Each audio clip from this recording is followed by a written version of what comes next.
ആദ്യമായി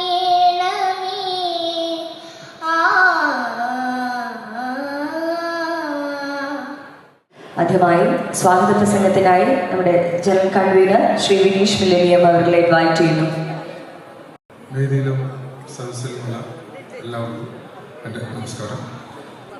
നാഷണൽ കോളേജിൻ്റെ 35ാം വാർഷികവും പൂർവ്വ വിദ്യാർത്ഥി സംഘവും ആണ് ഇവിടെ സംഘടിപ്പിക്കുന്നത്. നമുക്ക് എല്ലാവർക്കും അറിയാം. ഇങ്ങനൊരു പ്രോഗ്രാം സംഘടിപ്പിക്കുമ്പോൾ ഞങ്ങൾ നേരിട്ട ഒരുപാട് ചോദ്യങ്ങളുണ്ട്. എന്തിനാണ് ഇത്തരം ഒരു പ്രോഗ്രാം? പ്രത്യേകിച്ച് പാരലൽ കോളേജ് മേഖല തന്നെ, സമാന്തര വിദ്യാഭ്യാസ മേഖല തന്നെ വലിയൊരു ദശാസന്ധി അഭിമുഖീകരിക്കുകയാണ്.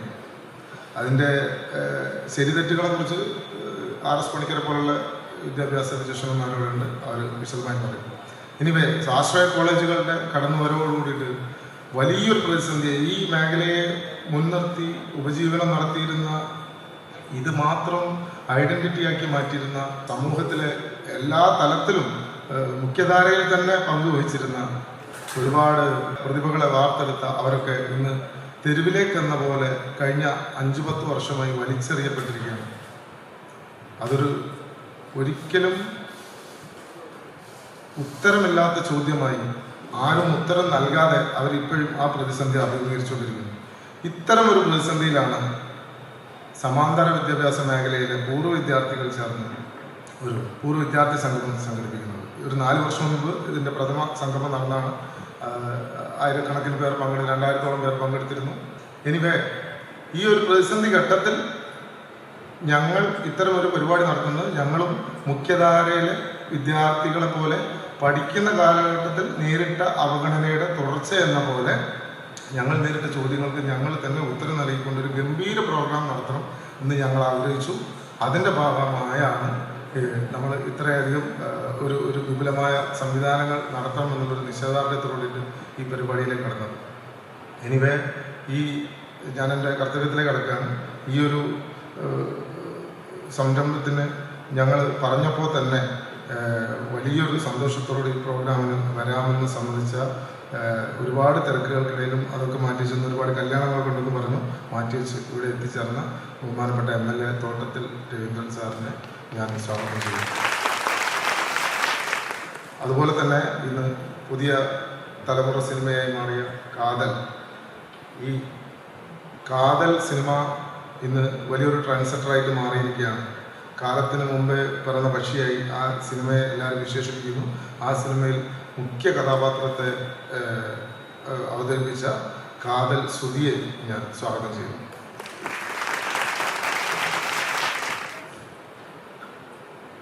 മറ്റൊന്ന്, ഇവിടെ മുഖ്യ പ്രഭാഷണം നടത്താൻ നമ്മളെ ക്ഷണം സ്വീകരിച്ചെത്തിയ RS പണിക്കർ സാറാണ്. അദ്ദേഹം കാലിക്കറ്റ് യൂണിവേഴ്സിറ്റിയുടെ മുൻ ജോയിന്റ് രജിസ്ട്രാറാണ്, PSC മെമ്പറായിരുന്നു, അതുപോലെ തന്നെ സിൻഡിക്കേറ്റ് മെമ്പറായിരുന്നു. അങ്ങനെ ഒട്ടനവധി മേഖലകൾ തൻ്റെ ചാതുര്യം വെളിപ്പെടുത്തിയൊരു വ്യക്തിയാണ്. അതിലുപരി നമ്മൾക്കറിയാത്ത, ഇപ്പോൾ പലരും അറിഞ്ഞു തുടങ്ങിയ ഒരു നടനും കൂടിയാണ് അദ്ദേഹം മമ്മൂട്ടിയുടെ അച്ഛനായി കാതൽ സിനിമയിൽ വേഷം അഭിനയിച്ചിട്ടുണ്ട് എന്നുള്ളതാണ് അദ്ദേഹത്തിനെ പറഞ്ഞിട്ടുള്ളത്. മറ്റൊന്ന്, അധ്യക്ഷ, ഈ സ്ഥാപനത്തിൻ്റെ ജീവനാഡി, 10-20,000 പേർ ഈ കോളേജിൽ പഠിച്ചു എന്ന് പറയുമ്പോൾ രവിയേട്ടനൊക്കെ ചിലപ്പോൾ അത്ഭുതം തോന്നും. 20,000-ഓളം കുട്ടികൾ അവിടെ പഠിച്ചു എന്നാണ് സ്വർണ്ണ മിസ് പറഞ്ഞിരിക്കുന്നത്. എനിക്ക് ഓർമ്മയുണ്ട്, ഞാനൊക്കെ 92-94 പഠിക്കുമ്പോൾ ഒരേ സമയം തന്നെ 1500-2000-ഓളം കുട്ടികൾ. ഒരു റെഗുലർ കോളേജിൽ എത്ര കുട്ടികളുണ്ടോ അതുപോലെയോ അതിനേക്കാൾ കൂടുതലോ നാഷണൽ കോളേജിൽ ഉണ്ടായിരുന്നു എന്നുള്ളതാണ്. അപ്പോൾ ആ സ്ഥാപനത്തിൻ്റെ ജീവനാഡിയായി ഇന്നും ഒരുപാട് ശാരീരിക ബുദ്ധിമുട്ടുകൾക്കിടയിലും പ്രവർത്തിച്ചു കൊണ്ടിരിക്കുന്ന ഞങ്ങളുടെ എല്ലാമായ സ്വർണ്ണകുമാരി മിസ്സിനെ സ്വാഗതം ചെയ്യുന്നു.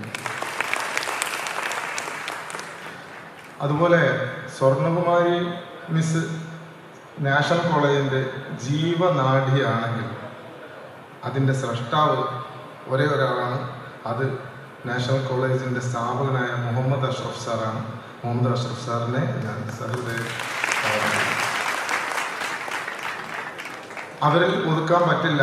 ഈ സ്ഥാപനത്തിൻ്റെ ഒരുപാട് അതിപ്രഗത്ഭരായ വ്യക്തിത്വങ്ങൾ ഈ സ്ഥാപനത്തിൻ്റെ ഭാഗമായിട്ടുണ്ട്. അതിൽ തന്നെ എനിക്ക് വളരെ കൃത്യമായി അറിയാം. പുഷ്പ മിസ്, ഇപ്പോൾ ഇവിടെ സന്നിഹിതരായിരുന്ന മുരളി സാർ, ബാബുരാജ് സാർ, ഇങ്ങനെ ഒരുപാട് ടീച്ചേഴ്സ് ഉണ്ട് അറിയാം. അവിടെ പഠിപ്പിച്ചവരെല്ലാം മൊത്തം മിസ് പറഞ്ഞ കണക്കനുസരിച്ച് 150ഓളം പേര് വളരെ ലൈവായിട്ട് പഠിപ്പിച്ച ആളുകളുണ്ട്. അതിൽ ഈ സ്ഥാപനത്തിൻ്റെ പാർട്ട്നേഴ്സായിരുന്ന 6-7ഓളം അധ്യാപകരുണ്ട്. അവരുടെ അതിൽ 1-2 പേര് മാത്രമേ ഇവിടെ ഉള്ളൂ.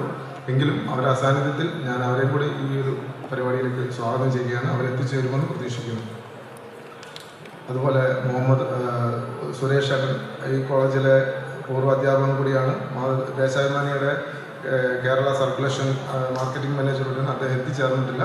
കുറച്ച് കഴിഞ്ഞിട്ട് ഇവിടെ എത്തിച്ചേരുമെന്ന് പറഞ്ഞുകൊണ്ട് അദ്ദേഹത്തിൻ്റെ അസാന്നിധ്യത്തിൽ തന്നെ സ്വാഗതം ചെയ്യുന്നു. എല്ലാവരോടും ഈ പ്രോഗ്രാമിന് ഞങ്ങൾ ക്ഷണിച്ച് ഇവിടെ എത്തിച്ചേർന്ന എല്ലാവരോടും ഒരിക്കൽ കൂടി സ്വാഗതം അറിയിച്ചുകൊണ്ട് നന്ദി. ഇനി അധ്യക്ഷ സ്ഥാനത്തേക്ക് നമുക്കെല്ലാം പ്രിയങ്കരിയായ നമ്മുടെ നാഷണൽ കോളേജിലെ പ്രിൻസിപ്പളും എല്ലാമായ സ്വർണ്ണകുമാരി മാമിനെ ആദരപൂർവ്വം ഇൻവൈറ്റ് ചെയ്യുന്നു.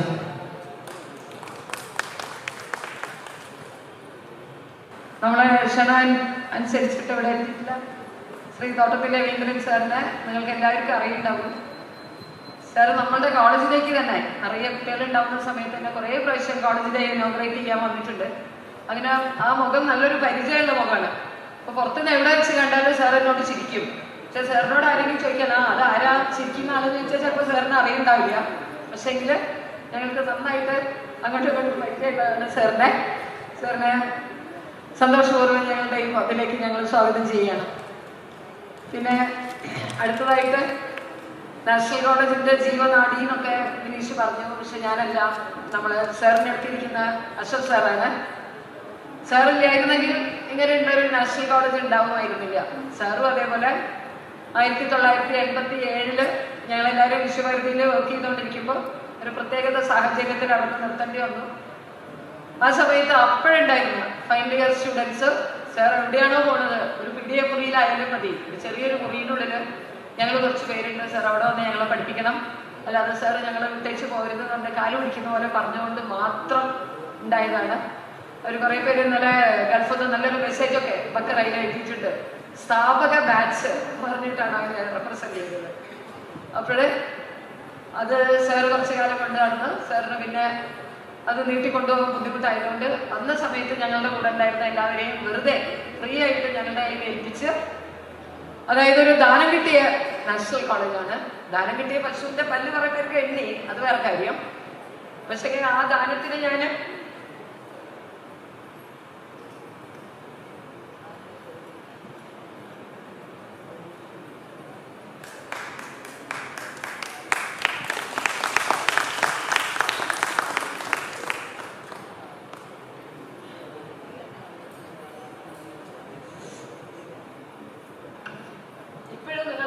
സഹായത്തോടുകൂടി എൻ്റെ സഹപ്രവർത്തകരുടെ ആത്മാർത്ഥമായിട്ടുള്ള സഹകരണത്തോടുകൂടി ഞാൻ അതിപ്പോഴും കൊണ്ട് നടക്കുന്നുണ്ട്. ഒരു കുട്ടികളും ഇല്ല ക്ലാസ്സിൽ. ഈ കൊല്ലം ഞങ്ങളുടെ അഡ്മിഷൻ പോലും ഇല്ലാഞ്ഞിട്ട് പോലും 8 പേര്, ഞാനടക്കം 8 ടീച്ചേഴ്സ്, എന്തിനാണെന്ന് എനിക്കറിയില്ല, എന്നെ സപ്പോർട്ട് ചെയ്യാൻ വേണ്ടി ദിവസം രാവിലെ വരും. ഉള്ള കുട്ടികളെ 4 കുട്ടികളെങ്കിൽ 4 കുട്ടികളെ പഠിപ്പിച്ച് അവർ പോവുകയാണ്. പിന്നെ ഒരുപാട് സങ്കടം വരുന്നുണ്ട്. കുറച്ച് കഴിഞ്ഞിട്ട് സംസാരിക്കാം. നമ്മൾക്ക് ഇവിടെ എത്തിയിട്ടുള്ള യൂണിവേഴ്സിറ്റി മുൻ ജോയിന്റ് ഡയറക്ടറായിരുന്ന രജിസ്ട്രാറായിരുന്ന RS പണിക്കർ സാറ്, പിന്നെ കാതൽ കേട്ടു പറഞ്ഞില്ലല്ലോ മമ്മൂട്ടിൻ്റെ അച്ഛനായിരുന്നു സാറ്. സാറിനെ അവിടെ കണ്ടപ്പോഴും അന്നത്തെ ചിത്രം കൂടി കണ്ടപ്പോഴും എനിക്ക് ഒരുപാട് വ്യത്യാസം തോന്നുന്നുണ്ട്. എന്നാലും സാറ് നമ്മളുടെ ഈ സമാന്തര വിദ്യാഭ്യാസ സ്ഥാപനങ്ങളുടെ ഇപ്പോഴത്തെ അവസ്ഥ സാറിന് അറിയായിരിക്കും. അതൊന്നും ചെയ്യാൻ അറിയില്ല. എന്നാലും സാറിനെ ഞാനിവിടെ സദസ്സിലേക്ക് ക്ഷണിക്കുകയാണ്. പിന്നെ സുധി ഇതപ്പോഴും അടുത്തിരുന്നപ്പോഴാണ് പറഞ്ഞത്, അശ്വത് സാറിന് എപ്പോഴാണ് മനസ്സിലായത് സാറും എന്നെ പഠിപ്പിച്ചിട്ടുണ്ട് കേട്ടോ. അപ്പോൾ വലിയ സന്തോഷമായി. ഇത്രയും അതായത് കുറച്ചുകൂടെ കഴിഞ്ഞാലറിയാം, നമ്മൾ കഴിഞ്ഞ പോലെ ഒരു മാഗസീൻ എടുത്തിരുന്നു. അതിൽ നാഷണൽ കോളേജിലെ കോഴിക്കോട് എന്നല്ല, കേരളത്തിൽ മുഴുവനും ഒരുവിധം എല്ലാ സ്ഥലങ്ങളിലും ചോദിച്ചു കഴിഞ്ഞാൽ നാഷണൽ പ്രോഡക്ട്സ് അവിടെ ഉണ്ട്. ഇതപ്പോൾ കാതൽ സുധി നാഷണൽ പ്രോഡക്റ്റ് തന്നെയാണ്. അതിന് നമുക്ക് എല്ലാവർക്കും സന്തോഷിക്കാം. പിന്നെ ഇത് കല്യാണ സമയത്ത് താലി കെട്ടാൻ പറഞ്ഞു പോകാന്ന് പറയുന്ന പോലെയാണ്. കഴിഞ്ഞ പ്രാവശ്യത്തെ പ്രസംഗം കഴിഞ്ഞ ദിവസം ഞാനിങ്ങനെ വെറുതെ ഓടിച്ചു പോയതാണ്. പകലില്ലാണ്ട് സ്വന്തം കാര്യം വരെ ഒഴിവാക്കിയിട്ട് ഓടി നടക്കുന്ന ഒരു വിനീഷിന്റെ കൊച്ചിനോട് മറന്നുപോയിരുന്നു. അപ്പോഴേ അവനിനി ചിലപ്പോൾ അടുത്ത പ്രാവശ്യം ഇങ്ങനെ ഒരു റീയൂണിയൻ നിങ്ങൾ നടത്തേണ്ട വലിയ ഡയറക്ടറൊക്കെ ആയിട്ടായിരിക്കും നമ്മളടുത്തിരിക്കുന്നുണ്ടാവുക. ഇപ്പോൾ തമിഴ് സിനിമയിൽ ഒരു വലിയൊരു നടനായിട്ട് സിനിമ ഡയറക്റ്റ് ചെയ്തെടുക്കുന്ന ഓടി വന്നിരിക്കുകയാണ്. ഒരാഴ്ചയായിട്ട് അവൻ വന്നു കഴിഞ്ഞപ്പോഴാണ് ഇതെല്ലാം ഉണർന്ന് പ്രവർത്തിക്കാൻ തുടങ്ങി. വിനീഷിനെയും ബാക്കി എല്ലാവരെയും അവനെ സപ്പോർട്ട് ചെയ്ത എല്ലാ കുട്ടികളെയും ഞാൻ ഈ സമയത്ത് നന്ദിയൊന്നും പറയുന്നില്ല, വളരെ സന്തോഷമായിരിക്കും. പിന്നെ വേദിയിലിരിക്കുന്ന എല്ലാവർക്കും ഒന്നും കൂടി ആശംസകൾ അറിയിച്ചുകൊണ്ട് നിർത്തട്ടെ.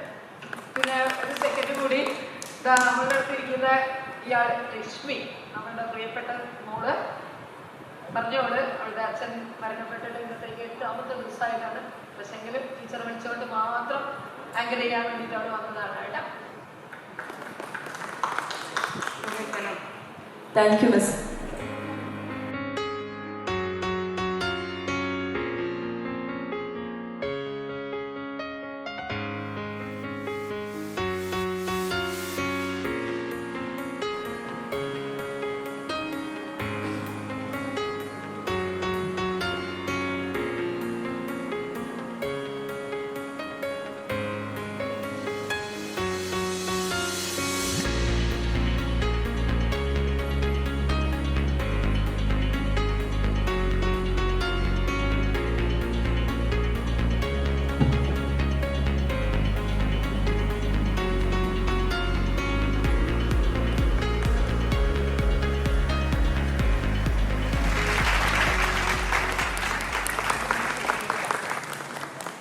ഈ നിറഞ്ഞു കത്തുന്ന ഭദ്രദീപത്തെ സാക്ഷി നിർത്തി നമ്മളോട് സംസാരിക്കാനായിട്ട് തോട്ടത്തിൽ രവീന്ദ്രൻ സാറിനെ ആദരപൂർവ്വം ക്ഷണിക്കുന്നു. നമ്മുടെ ഇന്നത്തെ നമുക്കറിയാം, സിനിമയെക്കുറിച്ച് പറയേണ്ട കാര്യമില്ല. അതേപോലെ ഈ RS പണിക്കർ സാറിനെ മറ്റ് പലതിലും നമ്മൾ അറിയുമെന്ന് തോന്നുന്നില്ല. കാരണം അദ്ദേഹം യൂണിവേഴ്സിറ്റിയുടെ ഒരു ജോയിൻറ്റ് രജിസ്ട്രാർ മാത്രമല്ല, PSC മെമ്പറായിരുന്നു. ഒരു വലിയ പൊതുകാര്യ പ്രസക്തനും കൂടിയാണ്. നമ്മുടെ രാഷ്ട്രീയ നേതാവാണ് അയാൾ. സംസ്ഥാനം മുഴുവൻ അറിയപ്പെടുന്ന ഒരു വലിയ മനുഷ്യനെന്നടക്കം. അതേപോലെ ഇപ്പം മമ്മൂട്ടിയുടെ പിതൃസ്ഥാനം കൂടെ ലഭിക്കുക എന്ന് പറഞ്ഞാൽ ആലോചിച്ച് തോന്നുകൾ. ഒരു മഹാനടൻ്റെ അച്ഛനായിട്ട് അഭിനയിക്കാൻ കഴിയുക എന്നുള്ളത് അപൂർവമായിട്ട് കിട്ടാവുന്നൊരു സൗഭാഗ്യം. നല്ല നിലയിൽ പൂർത്തീകരിക്കാനും സാധിച്ചു എന്നുള്ളത് ഭാഗ്യമായിട്ട് വേണം കരുതാൻ വേണ്ടിയിട്ട്. അതേപോലെ വേദിയിലുള്ള ഇതിൻ്റെ സ്ഥാപകനായിട്ടുള്ള ശ്രീ മുഹമ്മദ് അഷ്റഫ്, സഞ്ജയ് മാത്യു, ശ്രീ SK രാജേഷ്, മറ്റ് വേദിയിലും general convener Shri Vineesh millennium, വേദിയിലും സദസ്സിലുമുള്ള മഹൽ വ്യക്തികളെ, സഹോദരി സഹോദരന്മാരെ, സുഹൃത്തുക്കളെ, നാഷണൽ കോളേജിൻ്റെ ഒരു മുൻകാലത്തെ അധ്യാപകരും അവിടെ പഠിച്ച് ഇന്ന് പല മേഖലകളിലും സുദീർഘമായ നിലയിൽ പ്രവർത്തിച്ചുകൊണ്ടിരിക്കുന്ന അവരുടെ ഒരു കൂട്ടായ്മയാണ് യഥാർത്ഥത്തിൽ ഇപ്പം ഇവിടെ നടക്കുന്നത്. കാരണം ഒരു പഴയകാലത്ത് ഓർമ്മകൾ നമ്മുടെ മനസ്സിൽ തങ്ങി നിൽക്കുമെന്ന് നമുക്കൊക്കെ അറിയാം. നമ്മൾ പഠിച്ച സ്ഥാപനങ്ങളിൽ, ജോലി ചെയ്ത സ്ഥാപനങ്ങളിൽ, മറ്റ് പലതിലും നമ്മൾ ബന്ധപ്പെട്ടിട്ടുള്ള പഴയ കാലത്തല്ല പലതും നമുക്ക് മറക്കാൻ കഴിയാത്ത ഓർമ്മകൾ സമ്മാനിച്ചിട്ടുള്ള, പക്ഷേ പല ആളുകൾക്കും ജീവിതം നൽകിയിട്ടുള്ള ഒരു സ്ഥാപനം. ഞാനിങ്ങനെ പഴയ കാലത്തെക്കുറിച്ച് ഇപ്പോൾ ഓർക്കുകയാണ്. ഈ 60കളിലാണ് ആദ്യമായിട്ട് നമ്മുടെ MB ട്യൂട്ടോറിയൽ കോളേജ് വരുന്നത്. തിരുവനന്തപുരത്തും കോഴിക്കോട്. ആദ്യം തിരുവനന്തപുരത്ത് വന്നു, പിന്നീട് കൃഷ്ണൻ മൂസത്തിൻ്റെ നേതൃത്വത്തിൽ കോഴിക്കോട് വന്നു. അവിടെ പഠിപ്പിച്ച ആളുകളെന്ന് പറഞ്ഞാൽ ഇന്നത്തെ MT വാസുദേവൻ നായർ അവിടുത്തെ അധ്യാപകനായിരുന്നു എന്ന് പറഞ്ഞാൽ പല ആൾക്കും അറിയുമെന്ന് അറിയില്ല. നിങ്ങളൊന്ന് ചിന്തിച്ച് നോക്ക്. അതേപോലെ MT വാസുദേവൻ നായർ ഭാര്യ അവിടെ തന്നെയാണ്. അങ്ങനെ ഒട്ടേറെ പ്രഗത്ഭരായിട്ടുള്ള ഒരു പഴയ കാലത്ത് നമുക്കറിയാം. ആ ഒരു കാലഘട്ടം എന്ന് പറഞ്ഞാൽ ഈ ജോലിയൊന്നും ലഭിക്കുക എന്നുള്ളത് അത്ര എളുപ്പമുള്ള കാര്യമല്ല. ഇപ്പം ഞാൻ ചോദിച്ചപ്പോൾ പണിക്കർ സാറും ട്യൂട്ടോറിയലിൽ കുറച്ച് കാലം, കാരണം പാസ്സായി ജോലിയൊന്നും കിട്ടാത്തൊരു കാലഘട്ടത്തിൽ സ്വാഭാവികമായിട്ടും അത്തരം സ്ഥാപനങ്ങളിൽ ജോലി ചെയ്യുന്നുണ്ടെന്ന് നമുക്കറിയാം. അങ്ങനെ ഒട്ടേറെ ആളുകളുണ്ട്. പഴയ കാലത്ത് നമുക്കറിയാം. ഇന്നത്തെ പാസ് SLCക്ക് ഇക്കുറിയത്തെ കണ്ടില്ലേ, 99.7. ഇനി എവിടെയാണ് കുട്ടികളുണ്ടാവുക? പിന്നെ സ്വാശ്രയങ്ങളുടെ ഒരു കാലമാണിപ്പോൾ. കാരണം ചെറിയതല്ല, അത് വലിയ വെല്ലുവിളിയായി മാറിയിരിക്കുകയാണ്. അപ്പോൾ പല എഞ്ചിനീയറിംഗ് കോളേജുകളും കുട്ടികളെ കിട്ടാനില്ലാതെ പൂട്ടിക്കൊണ്ടിരിക്കുക. വേണ്ടത്ര കുട്ടികളെ കിട്ടാനില്ല, നാട് മുഴുവനുണ്ട്. ഇപ്പം നമുക്കൊരു കാലത്ത് നമുക്ക് ഓർമ്മയുണ്ടാവും, അന്യ സംസ്ഥാനങ്ങളിൽ മാത്രമേ എന്നുള്ളൂ. കർണാടകയിലും എല്ലാത്തിനും പോയിരുന്നത് തമിഴ്നാട്ടിലും. പക്ഷെ ഇന്നതല്ല അവസ്ഥ. ഒക്കെ നമ്മുടെ നാട്ടിൽ തന്നെ നിരവധി സ്ഥാപനങ്ങളുണ്ട്. കാരണം ആർക്കും അത് കിട്ടും. ഓപ്പൺ യൂണിവേഴ്സിറ്റികളുണ്ട്, നിരവധി. ഒരു കാലഘട്ടത്തിൽ നമുക്ക് ചിന്തിക്കാവുന്നതിനപ്പുറത്തേക്കുള്ള ഒരവസ്ഥയാണ് പോയത്. ഇനിയുള്ള കാലം കുറേ കൂടെ മുന്നോട്ട് പോകുമ്പോൾ ഇപ്പോൾ എവിടേക്ക് എത്തി നിൽക്കുമെന്ന് നമുക്ക് പ്രവചിക്കാൻ പോലും കഴിയാത്ത അവസ്ഥയാണ്. ഈ ഒരു സ്ഥിതിവിശേഷത്തിൽ സ്വാഭാവികമായിട്ട് ഇതിൻ്റെ പലതും ഞാൻ ഓർക്കുന്നു. ഇവരുടെ MB ട്യൂട്ടോറിയൽ കഴിഞ്ഞതിന് ശേഷം ഒരു വിശ്വഭാരതി ഒരു വലിയ പേരായിരുന്നു ഒരു കാലത്ത്. അത് പിന്നെ സ്വാഭാവികമായിട്ടും ഞാനിപ്പോൾ ഇതിൻ്റെ സ്ഥാപകനായിട്ടുള്ള ശ്രീ അഷ്റഫിനോട് ചോദിച്ചു. അദ്ദേഹം പറഞ്ഞു അദ്ദേഹം വിശ്വഭാരതിയിൽ ജോലി ചെയ്തിട്ടുണ്ട്. പിന്നീടാണ് ഇങ്ങനെ ഒരു ആശയം, കാരണം അതൊന്ന് മാറ്റണം എന്നുള്ള അദ്ദേഹത്തിൻ്റെ ഒരു പരിശ്രമത്തിൻ്റെ ഭാഗമായിട്ടാണ് ഇത്തരം ഒരു സ്ഥാപനം വളർന്നു വന്നിട്ടുള്ളത്. ഒരു കാലഘട്ടത്തിൽ ഞാൻ ഓർക്കുന്നുണ്ട് ഒട്ടേറെ പ്രഗത്ഭർ ഇവിടെ ജോലി ചെയ്തിട്ടുണ്ട്. കാരണം ഇന്ന് പല മേഖലകളിലും വലിയ നിലയിലെത്തിയിട്ട് ഒരുപാട് ആളുകളുണ്ട്. അതേമാതിരി പഴയ കാലത്ത് തോറ്റുപോയ ഒരാൾക്ക് പിന്നീട് തുടർ പഠനത്തിന് ആവശ്യമായത് ഇതിലൂടെയൊക്കെ വരില്ലാതെ വേറെ പോംവഴികളുണ്ടായിരുന്നു. നിരവധി പേര്, പതിനായിരങ്ങളെ സത്യത്തിൽ ഇന്ന് പല നിലയിൽ ഉയർത്തിക്കൊണ്ടുവന്നതിൽ ഏറ്റവും വലിയ പങ്ക് വഹിക്കാൻ കഴിഞ്ഞിട്ടുള്ള ഒരു മഹത്തായ സ്ഥാപനമായിരുന്നു. ഇന്നത്തെ ഒരു പ്രത്യേക അവസ്ഥ സ്വാഭാവികമായിട്ടും നമുക്കൊക്കെ അറിയാം. പക്ഷെ എനിക്ക് വലിയ സന്തോഷം തോന്നിയത് ഇത്രയും വർഷങ്ങളായിട്ട് ഈ 36 കൊല്ലത്തായി തോന്നുന്നത്. അപ്പം അത്രയും വർഷങ്ങൾക്ക് മുമ്പുള്ള പല ആളുകളും ഇപ്പോൾ ഇവിടെ വന്ന് കാണുമ്പോൾ, പല ആളുകളും ഇവിടെ പഴയ സ്ഥാപകനെ കണ്ടപ്പോൾ പരിചയം പുതുക്കുന്ന കാണുമ്പോൾ സത്യം പറഞ്ഞാൽ വലിയ ഒരു പക്ഷേ ഇത്തരം ഒരു സ്ഥാപനം ഉണ്ടായിരുന്നില്ലെങ്കിൽ ഒരു പക്ഷേ എവിടെ എത്തിപ്പെടുമായിരുന്നില്ല പല ആളുകളും. അതിനുള്ള ഒരു അവസരം ഉണ്ടാക്കി തന്നിട്ടുള്ള ഏറ്റവും വലിയ സ്ഥാപനങ്ങളിൽ ഒന്നാണ്. ഏറ്റവും വലിയ പേരുണ്ടായിരുന്നു. നാഷണൽ കോളേജ് അറിയാത്തവർ ആരും ഉണ്ടായിരുന്നില്ല ഒരു കാലത്ത്. കാരണം ഇപ്പം അന്നൊക്കെ പാരലൽ കോളേജായിരുന്നു, ഒന്നിപ്പോൾ അതല്ല.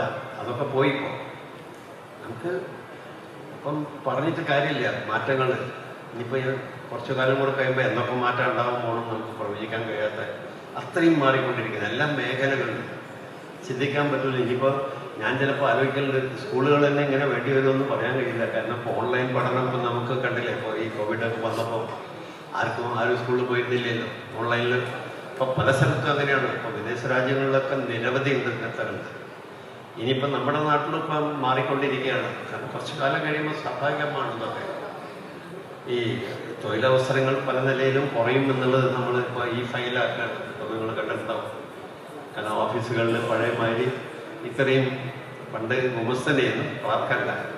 പക്ഷെ അതൊക്കെ ഇപ്പം ഇനി മാറി മാറി മാറി നമുക്കൊന്നും ആലോചിക്കാൻ പറ്റാത്ത അവസ്ഥയിലേക്ക് എത്തിച്ചേരുന്നുള്ളതൊരു വാസ്തവമാണ്. പക്ഷേ ഈ പ്രതിസന്ധി കാലഘട്ടത്തിൽ പോലും നമുക്ക് പിടിച്ചു നിൽക്കാൻ വേണ്ടി സാധിക്കുന്നത് കാരണം ജീവിക്കാനുള്ളൊരു അവസരം ഉണ്ടാക്കി കൊടുക്കുന്നില്ല. കാരണം തൊഴിലൊന്നും കിട്ടാതെ എല്ലാ യോഗ്യതകളും ഉണ്ട്, പക്ഷെ എല്ലാവർക്കും തൊഴിൽ ലഭിക്കാൻ സാധ്യതയില്ല നമ്മുടെ നാട്ടിൽ, നമുക്കൊക്കെ അറിയാം. അപ്പം അത്തരം ആളുകൾക്ക് പ്രവേശിക്കാനുള്ള വലിയൊരു അവസരമാണ് യഥാർത്ഥത്തിൽ ഇത്തരം കോളേജുകൾ ഉണ്ടാക്കി കൊടുത്തതെന്നൊരു സത്യം നമ്മൾ തിരിച്ചറിയേണ്ടത്. പിന്നെ അതുമല്ല, നല്ല കഴിവുള്ള ആളുകൾ ഒരുപക്ഷെ ഒരു റെഗുലർ കോളേജുകളിൽ കിട്ടുന്നതിനെക്കാട്ടും അറിവും വിദ്യാഭ്യാസവും നമുക്ക് നൽകാൻ സാധിച്ചിട്ടുള്ള പല ഇതേപോലെയുള്ള കേരളത്തിൽ ഒട്ടേറെ കോളേജുകളുണ്ട്. ഒരു നെഹ്റു കോളേജ് ഉണ്ട്, അത് പണ്ടേ ഉള്ളതാണ്. പക്ഷേ കാരണം അങ്ങനെ ഒട്ടേറെ സ്ഥാപനങ്ങൾ നമുക്ക് ഒരുപാട് പേർക്ക് തൊഴിലവസരവും തന്നു, ഒരുപാട് കുട്ടികളെ നമുക്ക് വളർത്തി ഉന്നത പഠനത്തിന് സാധ്യമാക്കി കൊടുക്കുന്ന അവസ്ഥയിലേക്ക് എത്തിക്കാൻ കഴിഞ്ഞു എന്നുള്ള വാസ്തവമുണ്ട്. എന്തായാലും അങ്ങേയറ്റത്ത് സന്തോഷമുണ്ട് നിങ്ങളെയൊക്കെ കാണാൻ സാധിച്ചതിൽ. ഈ ഒട്ടേറെ മലപ്പുറത്തുനിന്നും വയനാട്ടിൽ ഒക്കെ പല സ്ഥലത്തുനിന്നും ആളുകൾ, അക്കാലത്തൊന്നും ഇവിടെ മറ്റ് അവസരങ്ങളില്ല അവരെ സംബന്ധിച്ചിടത്തോളം. ഇങ്ങനെ എവിടെയെങ്കിലും വന്ന് ചേരുകയല്ലാതെ വേറെ പോംവഴികളുണ്ടായിരുന്നു. പക്ഷെ അതിന് അവസരം സൃഷ്ടിച്ചു കൊടുക്കാൻ സാധിച്ചിട്ടുള്ള വലിയ 10-35 വർഷത്തെ കാലത്തിലധികം സുദീർഘമായ നിലയിൽ പ്രവർത്തിക്കാൻ കഴിയാമെന്ന് പറഞ്ഞാൽ തന്നെ ഒരു വലിയ നേട്ടമായിട്ട് കൊണ്ട് നമുക്ക് അതിനെ കാണാം.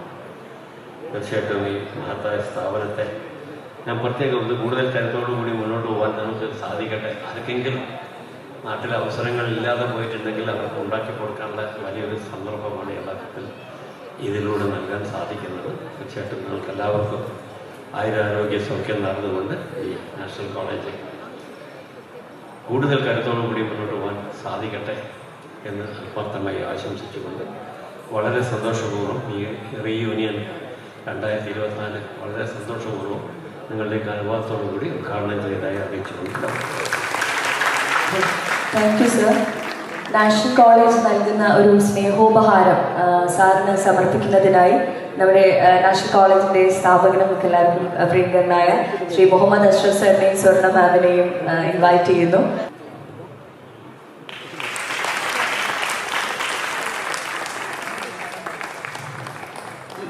ഈ ഒരു നിമിഷം നമുക്ക് നമ്മുടെ എല്ലാവരുടെയും പ്രിയ സുഹൃത്തായ ഗിരീഷ് ഇന്ന് ടൈംസ് ഓഫ് ഇന്ത്യയിലെ കാർട്ടൂണിസ്റ്റ് ആണ്. ഗിരീഷ് ഒരു കാരിക്കേച്ചർ സാറിനെ പിക്ചർ വരച്ചിട്ടുണ്ട്. അത് സാറിന് നൽകാനായി ഗിരീഷിനെ വേദിയിലേക്ക് ഇൻവൈറ്റ് ചെയ്യും.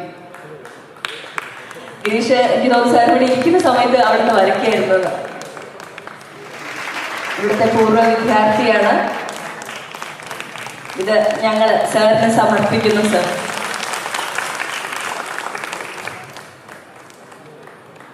നേരത്തെ ഞാൻ സംസാരിച്ചു, നാഷണൽ കോളേജിൽ പഠിക്കുന്ന ഒരുപാട് മഹാരഥന്മാരുണ്ടെന്ന്.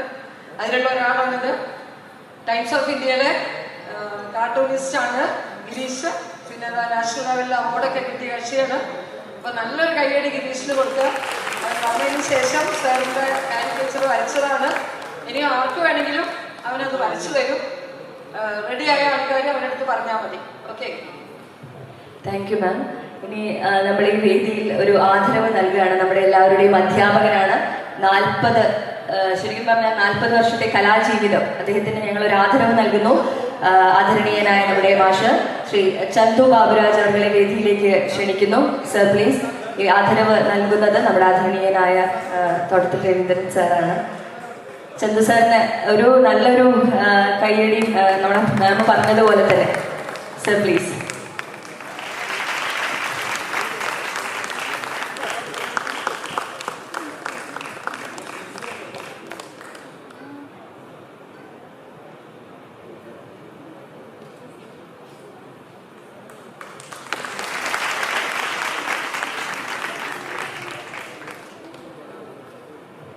വേദിയിലിരിക്കുന്ന വിശിഷ്ട വ്യക്തികളെ, സ്മരണതന്തൂരസാഗരം തേടിയൻ ഹൃദയരേഖകൾ നീളുന്നു. പിന്നെ ഈ സരസ്വതി ക്ഷേത്രത്തിൻ്റെ അങ്കണത്തിൽ വെച്ചാണ് മലയാള സീരിയൽ രംഗത്തേക്കും സിനിമാ മേഖലയിലേക്കും ഞാൻ പോയത്.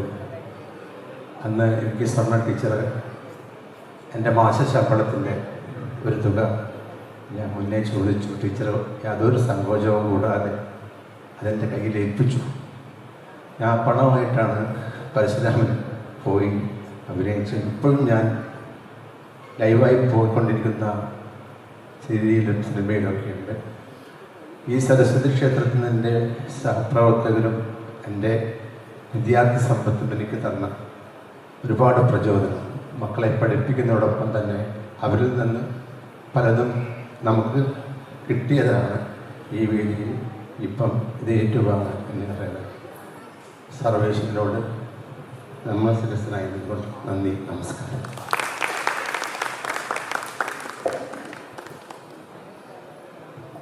Thank you sir.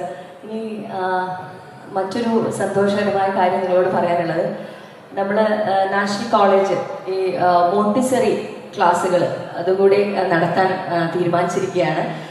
അപ്പം തീർച്ചയായിട്ടും ഇവരുടെ ഒരു ബ്രാഞ്ച് എന്ന് പറയുന്നത് എനിക്ക് താമരശ്ശേരിയാണ്. അപ്പം അതിവിടേക്ക് വരികയാണ്. കാരണം ഇന്ന് കുഞ്ഞുമക്കളിലേക്ക് വളരെ എളുപ്പത്തിൽ വിദ്യാഭ്യാസം, അതുപോലെ തന്നെ അവർ കളികളിലൂടെ ഒരുപാട് തിങ്സിലൂടെയൊക്കെ കാര്യങ്ങൾ പഠനമാണെങ്കിലും കളികളിലൂടെ അവരിലേക്ക് എത്തിക്കാനുള്ള ഒരു ഈസി വേ ആണ്. അപ്പം മോണ്ടിസറി കോഴ്സുകൾ ഇവിടെ ആരംഭിക്കുന്നതിൻ്റെ ഭാഗമായിട്ട് അതിൻ്റെ ആ ഒരു ബ്രോഷർ അത് നമ്മുടെ തോട്ടത്തിൽ രവീന്ദ്രൻ സാറിന് നൽകാനായിട്ട് പണിക്കർ സാർ, കാലിക്കറ്റ് യൂണിവേഴ്സിറ്റിയുടെ മുൻ ജോയിന്റ് രജിസ്ട്രാർ ആയിട്ടുള്ള സാറിനെ ഇൻവൈറ്റ് ചെയ്യുന്നു. അത് നമ്മുടെ തോട്ടത്തിൽ രവീന്ദ്രൻ സാറിന് നൽകാനായിട്ട് അതിൻ്റെ മോണ്ടിസറിയുടെ ആ ബ്രോഷർ. ഇത് മറ്റൊരു പ്രത്യേകത കൂടി ഉണ്ട് ഇതിന്. കാരണം ഇവിടെ ഈ ക്ലാസ്സുകൾ ഇതിനു വേണ്ടി മോണ്ടിസറി ക്ലാസ്സുകളിലേക്കുള്ള അധ്യാപകർക്ക് വേണ്ടിയുള്ള ട്രെയിനിങ് നടത്തുന്നുണ്ട്. അത് കഴിഞ്ഞ് ഇവിടെ ഈ ഒരു കോഴ്സ് കഴിഞ്ഞാൽ ഇവർക്ക് പ്ലേസ്മെന്റ് കൂടി ലഭിക്കും എന്നുള്ളതാണ്. ഒരുപാട് അധ്യാപകരെ വാർത്തെടുക്കാൻ കൂടി ഒരുപാട് പേര് വീട്ടിലിരിക്കുന്നുണ്ട്, കുറെ ക്വാളിഫിക്കേഷൻ ഒക്കെ ആയിട്ട്. അവർക്ക് കൂടി ഒരു ജോലി സാധ്യതയ്ക്ക് കൂടി ഇതിന് വളരെയധികം പങ്കുണ്ട് എന്നുള്ളതാണ്. പിന്നെ നമ്മുടെ തോട്ടത്തിൽ രവീന്ദ്രൻ സാറിന് റിലീസ് ചെയ്യാണ് നമ്മളത് ഏറ്റെടുക്കുന്നതിൻ്റെ ഭാഗമായിട്ട്. അപ്പോൾ അത് സാറിന് ഞങ്ങൾ നൽകുകയാണ്. National college Monty kids international teacher training centre ആരംഭിക്കാൻ പോവുകയാണ്. ഒരു ഇന്റർനാഷണൽ മോണ്ടിസോറി കോഴ്സ് നമ്മളെ കോളേജിൽ തുടങ്ങാൻ പോവുകയാണ്. അതിന്റെ ലോഞ്ചിങ് ആണ് ഇപ്പോൾ നടന്നത്. അപ്പോൾ നിങ്ങൾ വിചാരിച്ചാൽ 35 വർഷത്തില് ഓരോ ബാച്ചിലുള്ള കുട്ടികളും ഓരോ കുട്ടികളെ മിസ്സിന് തന്നാൽ മതി. ഇനി നമുക്ക് എല്ലാവർക്കും പ്രിയങ്കരനായ നമ്മുടെ മുഖ്യ അതിഥി ഇവിടെയുണ്ട്, കാതൽ സുധി. അദ്ദേഹത്തെ ഇൻവൈറ്റ് ചെയ്യുന്നു സംസാരിക്കാനായിട്ട്.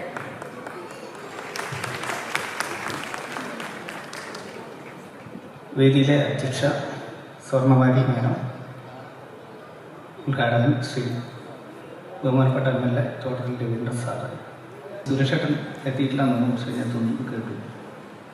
നന്ദി പ്രകടിപ്പിക്കാൻ എൻ്റെ സുഹൃത്ത് സഞ്ജയ് മാത്യു, മറ്റേ എൻ്റെ പ്രിയപ്പെട്ടവരുടെ സുഹൃത്തുക്കളെ, ഞാനും പറഞ്ഞ പോലെ ഒരു സമാന്തര വിദ്യാഭ്യാസ സ്ഥാപനത്തിൻ്റെ പ്രൊഡക്റ്റാണ്. അന്ന് കോഴിക്കോട്ടുണ്ടായിരുന്ന എനിക്കറിയാം പ്രമുഖ കോളേജുകളായിരുന്നു, സമാന്തര വിദ്യാഭ്യാസ കോളേജുകളായിരുന്നു നാഷണൽ കോളേജ്, വിശ്വഭാരതി, സാർ പറഞ്ഞ വിശ്വഭാരതിയെ കുറിച്ച്, അവർ കോളേജ്, MES കോളേജ്, അങ്ങനെ കുറേ കോളേജസ് ഉണ്ട്.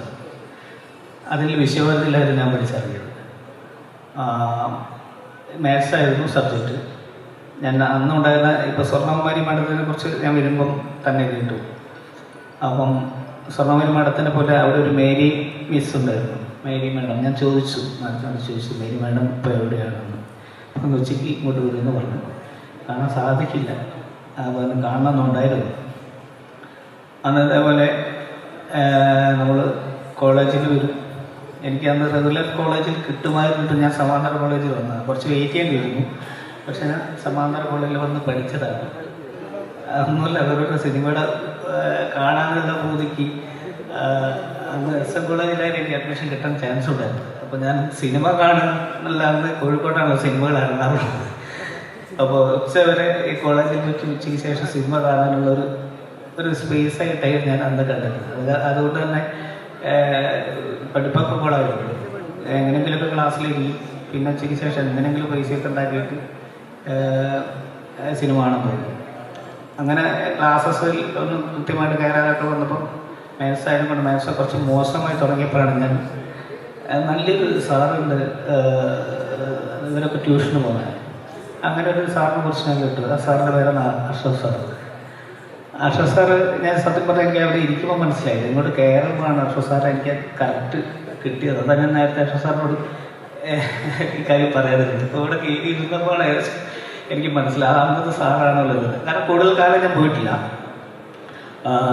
കാര്യം എന്താണെന്ന് വെച്ചാൽ നമ്മൾ ക്ലാസ്സിൽ പോകും, പിന്നെ അറിയാലോ സിനിമാഭ്രമം എന്നുള്ള സാധനം സിനിമ കാണാനുള്ളതാണ്. സിനിമയുടെ പറഞ്ഞ കാണുക എന്നുള്ളതിൻ്റെ ഭാഗമായിട്ട് ഒരു എനിക്ക് തോന്നുന്നു 1.5 ആഴ്ചയായിട്ട് സാറിൻ്റെ ക്ലാസ്സിൽ ഞാൻ ഇരുന്നു. ക്ലാസ് നല്ല ക്ലാസ്സായിരുന്നു, അസൽ ക്ലാസ്സായിരുന്നു. പക്ഷേ ട്യൂഷൻ പോകാനുള്ള ഒരു ക്ഷമയൊന്നുമില്ലായിരുന്നു. അങ്ങനെ ടൗണിൽ പോയിരുന്നു.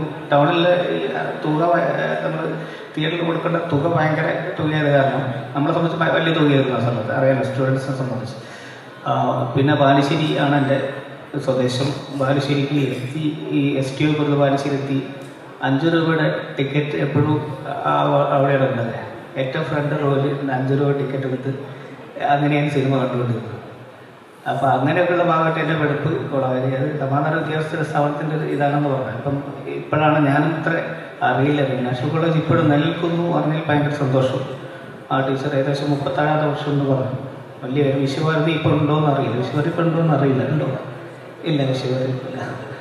ആ വിശ്വഭാരതിൻ്റെ ഭാഗത്താണ് ഈ അന്നുണ്ടായ അവിടെയായിരുന്നു. ഇപ്പോൾ റിലയൻസ് ട്രെൻഡ്സ് വർക്ക് ചെയ്യുന്നത്. അപ്പം ഇതിൻ്റെ ഇപ്പം ഞാൻ വരുന്ന വഴിക്കാണ് അറിഞ്ഞത്. ഇതിന് ഭാഗമായിട്ട് ഇപ്പോൾ ഒട്ടേറെ നാഷണൽ കോളേജിൽ പഠിച്ചിറങ്ങിയിട്ടുണ്ട്. ഞാനിപ്പം വർക്ക് ചെയ്യുന്ന എൻ്റെ സ്ഥാപനത്തിൽ കൂടെ വർക്ക് ചെയ്യുന്ന ഒരാളെ കൊണ്ട് പഠിച്ചിറങ്ങിയതാണ്. കൂടാതെ എൻ്റെ സുഹൃത്തുക്കൾ ശ്രീ അനിൽ GS, ഗിരീഷ് ദാമോദർ, ഡയറക്ടർ ഗിരീഷ് ചേട്ടനാണ് മമ്മൂക്കയുടെ കൂടെ ഞാൻ കഴിഞ്ഞ അഭിനയിച്ച പടത്തിൽ മമ്മൂക്കയുടെ കൂടെ എന്നെ അഭിനയിപ്പിച്ച അങ്കിളുടെ സംവിധായകൻ ഗിരീഷേട്ടനാണ്. അതും ആദ്യം നല്ല അത്യാവശ്യം ശ്രദ്ധിക്കപ്പെടുന്ന ഒരു രീതിയിലേക്ക് പിന്നെ കയറ്റി കൊണ്ടുവരികയും ചെയ്തു. അത് അത്ര ഇതൊന്നും ഇല്ലാതെ തന്നെ വിളിച്ചായിരുന്നു. പിന്നെ അത്യാവശ്യം കുറച്ചെങ്കിലും സ്ക്രീനിലൊക്കെ കുറവെങ്കിലും ശ്രദ്ധിക്കപ്പെടുന്ന രീതിയിൽ ഗിരീഷേട്ടൻ അത് നന്നാക്കി തന്നു.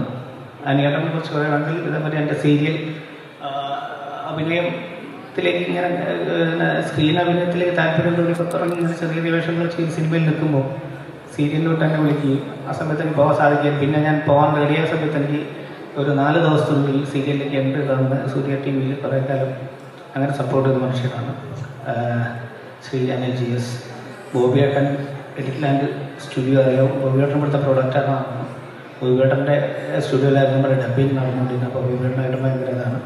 ഞാൻ പറഞ്ഞ സഞ്ജയ് മാത്യു ഞങ്ങൾ ഇടയ്ക്കിടയ്ക്ക് കാണാറുണ്ട്. നാടകമായിട്ട് ബന്ധപ്പെട്ട് ഇപ്പോഴും തുടർന്ന് പോകുന്നതാണ്. സിനിമ ഉണ്ടെങ്കിൽ ഇപ്പോൾ നാടകരംഗത്ത് ഇപ്പോൾ പോകുന്നുണ്ട്. ഇനിയും ഒന്ന് കൊണ്ടുപോകണമെന്നുണ്ട്. അത് നാടക പ്രവർത്തനവുമായി ബന്ധപ്പെട്ട് നിരന്തരം ബന്ധപ്പെടുന്ന ഒരാളാണ് സഞ്ജയേട്ടൻ. പിന്നെ ഒട്ടനവധി പ്രഭാഷണങ്ങൾ നേരത്തെയുള്ള സുഹൃത്താണ്. അറിയാതെ സീരിയലിൽ മിന്നും താരമാണ്. പിന്നെ ഞാൻ നമ്മുടെ ചന്തു സാറെ കുറിച്ച് ഞാൻ നേരത്തെ അറിഞ്ഞിരുന്നു. അച്ഛൻ നേരത്തെ എനിക്കറിയുന്നുണ്ട്. കാരണമുള്ള സിനിമയിൽ വില്ലനായിട്ടൊക്കെ അഭിനയിച്ച കാര്യങ്ങളറിയും. ഒട്ടേറെ പേരുണ്ടെന്ന്. ഗിരീഷ് ഇപ്പോൾ പറഞ്ഞ ഗിരീഷ് എൻ്റെ തൊട്ട സീനിയറായിട്ട് ഞങ്ങൾ ഒരുമിച്ച് സ്കൂൾ വിദ്യാഭ്യാസം പൂർത്തിയാക്കിയതാണ് ബൗണ്ടൂർ. അന്ന് ഗിരീഷ് ഈ ചിത്ര രചനാ രംഗത്ത് ക്യാമറയായിരുന്നു. എല്ലാത്തിനും ഗിരീഷ് തന്നെയാണ് സംഭവം.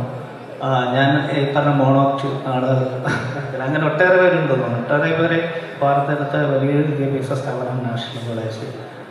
അതിൻ്റെ ഒരു ചടങ്ങിലേക്ക് ഇവിടെ സംബന്ധിക്കാൻ എല്ലാം കാണാനും ഇതിൽ ഒരു സിനിമയുടെ കാരണത്താലെങ്കിലും ഇവിടെ വന്ന് ഒരു മുഖ്യാതിഥിയായിട്ട് എത്തിച്ചേരാൻ സാധിച്ചതിൽ ഒരുപാട് സന്തോഷമുണ്ട്. അപ്പോൾ ഞാൻ വേദിയിലെ ആളുകളെ കുറിച്ച് പറഞ്ഞപ്പം വിട്ടുപോയ ഒരാളാണ്. കാരണം അതായത് അടുത്ത സുഹൃത്തു കൂടിയാണ് ഇപ്പോൾ RS പണിക്കർ സാർ. ഞങ്ങൾ ഒരുമിച്ച് ഒരുപാട് ഇൻ്റർവ്യൂ കഴിഞ്ഞു.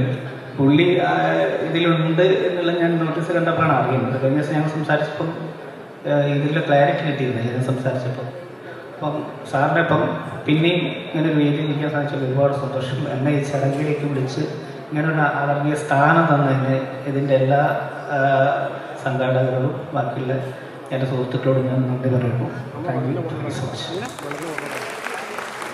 Thank you Sudhi. സുധിക്കുള്ള ഒരു സ്നേഹോപഹാരം നാഷണൽ കോളേജ് നൽകുന്ന സ്നേഹോപഹാരമുണ്ട്.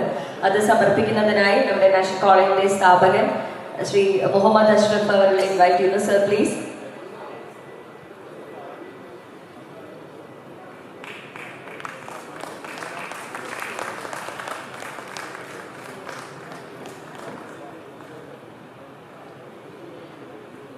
നമ്മുടെ ഇനി ഈ വേദിയിൽ മുഖ്യ പ്രഭാഷണം നടത്തുന്നതിനായിട്ട് മുൻ ജോയിന്റ് രജിസ്ട്രാർ കാലിക്കറ്റ് യൂണിവേഴ്സിറ്റി മുൻ joint registrar Shri RS Panicker അവരെ ഇൻവൈറ്റ് ചെയ്യുന്നു. Sir please.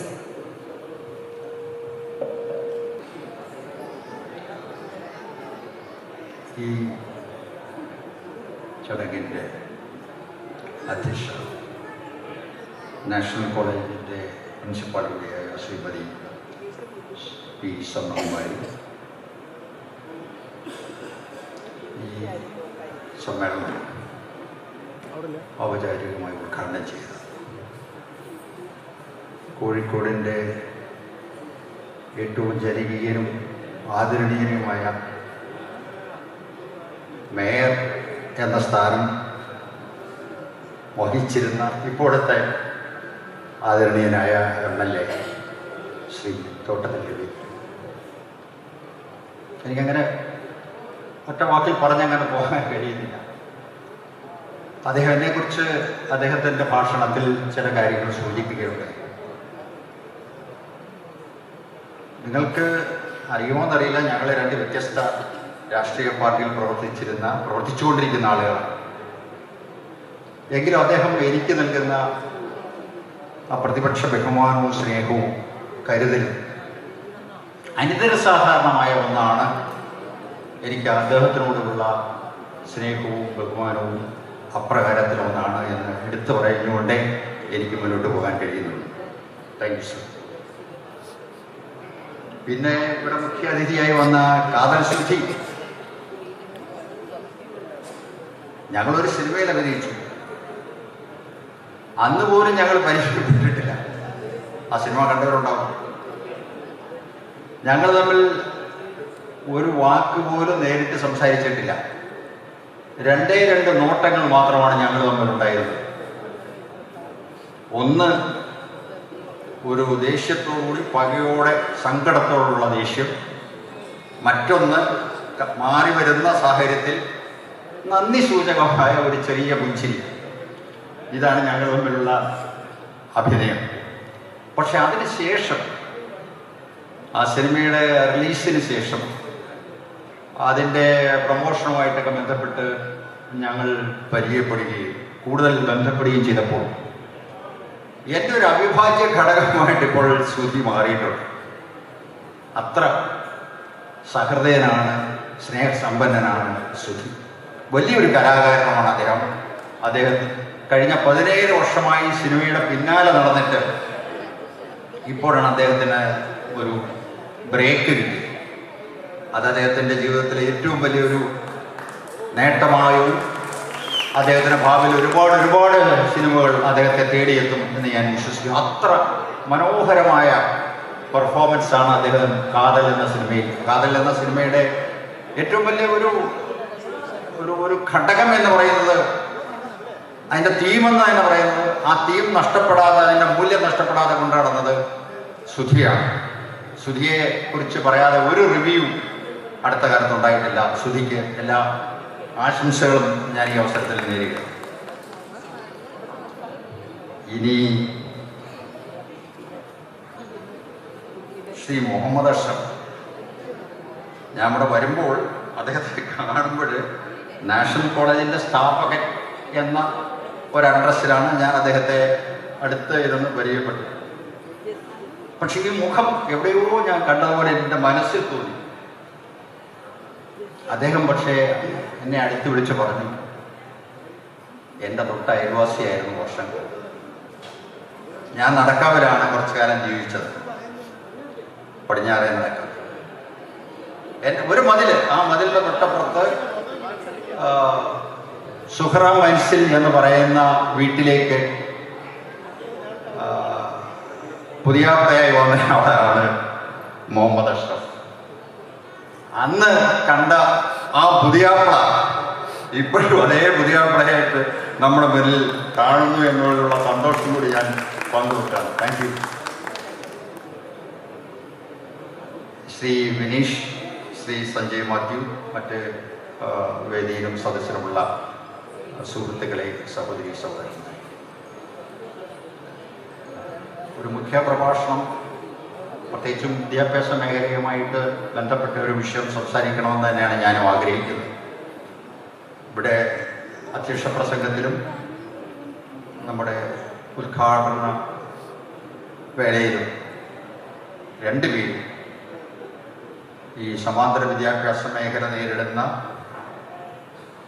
പുതിയ വെല്ലുവിളികളെ കുറിച്ചൊക്കെ സൂചിപ്പിക്കേണ്ടത്.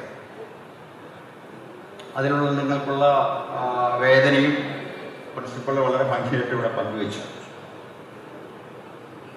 ഞാൻ പറയുന്ന അതിലൊന്നും നിങ്ങൾ ബേജാറാവേണ്ട കാര്യമില്ല എന്നാണ് എനിക്ക് തോന്നുന്നത്. കാലം ഇങ്ങനെ മാറിക്കൊണ്ടിരിക്കുകയല്ലേ. ഏത് മേഖലയിലാണ് മാറ്റം വരാത്തത്? നിങ്ങളുടെ എന്തെങ്കിലും ജീവിതത്തിൽ മാറ്റം ഉണ്ടായിട്ടില്ല. 50 വർഷത്തിന് മുമ്പ് ഞാൻ സർവകലാശാലയിൽ വരുമ്പോൾ കണ്ണൂർ യൂണിവേഴ്സിറ്റി ഉൾപ്പെടെയുള്ള കാലിക്കറ്റിൻ്റെ ജൂറിസ്ഡിക്ഷനിൽ 10-15 കോളേജുകൾ ഉണ്ടായിരുന്നുള്ളൂ. കോഴിക്കോട് നഗരത്തിൽ അന്ന് ഉണ്ടായിരുന്ന college Malabar Christian College, Guruvayurappan College, Saint Joseph's College, ഈ 3 കോളേജുകളെ ഉണ്ടായിരുന്നു.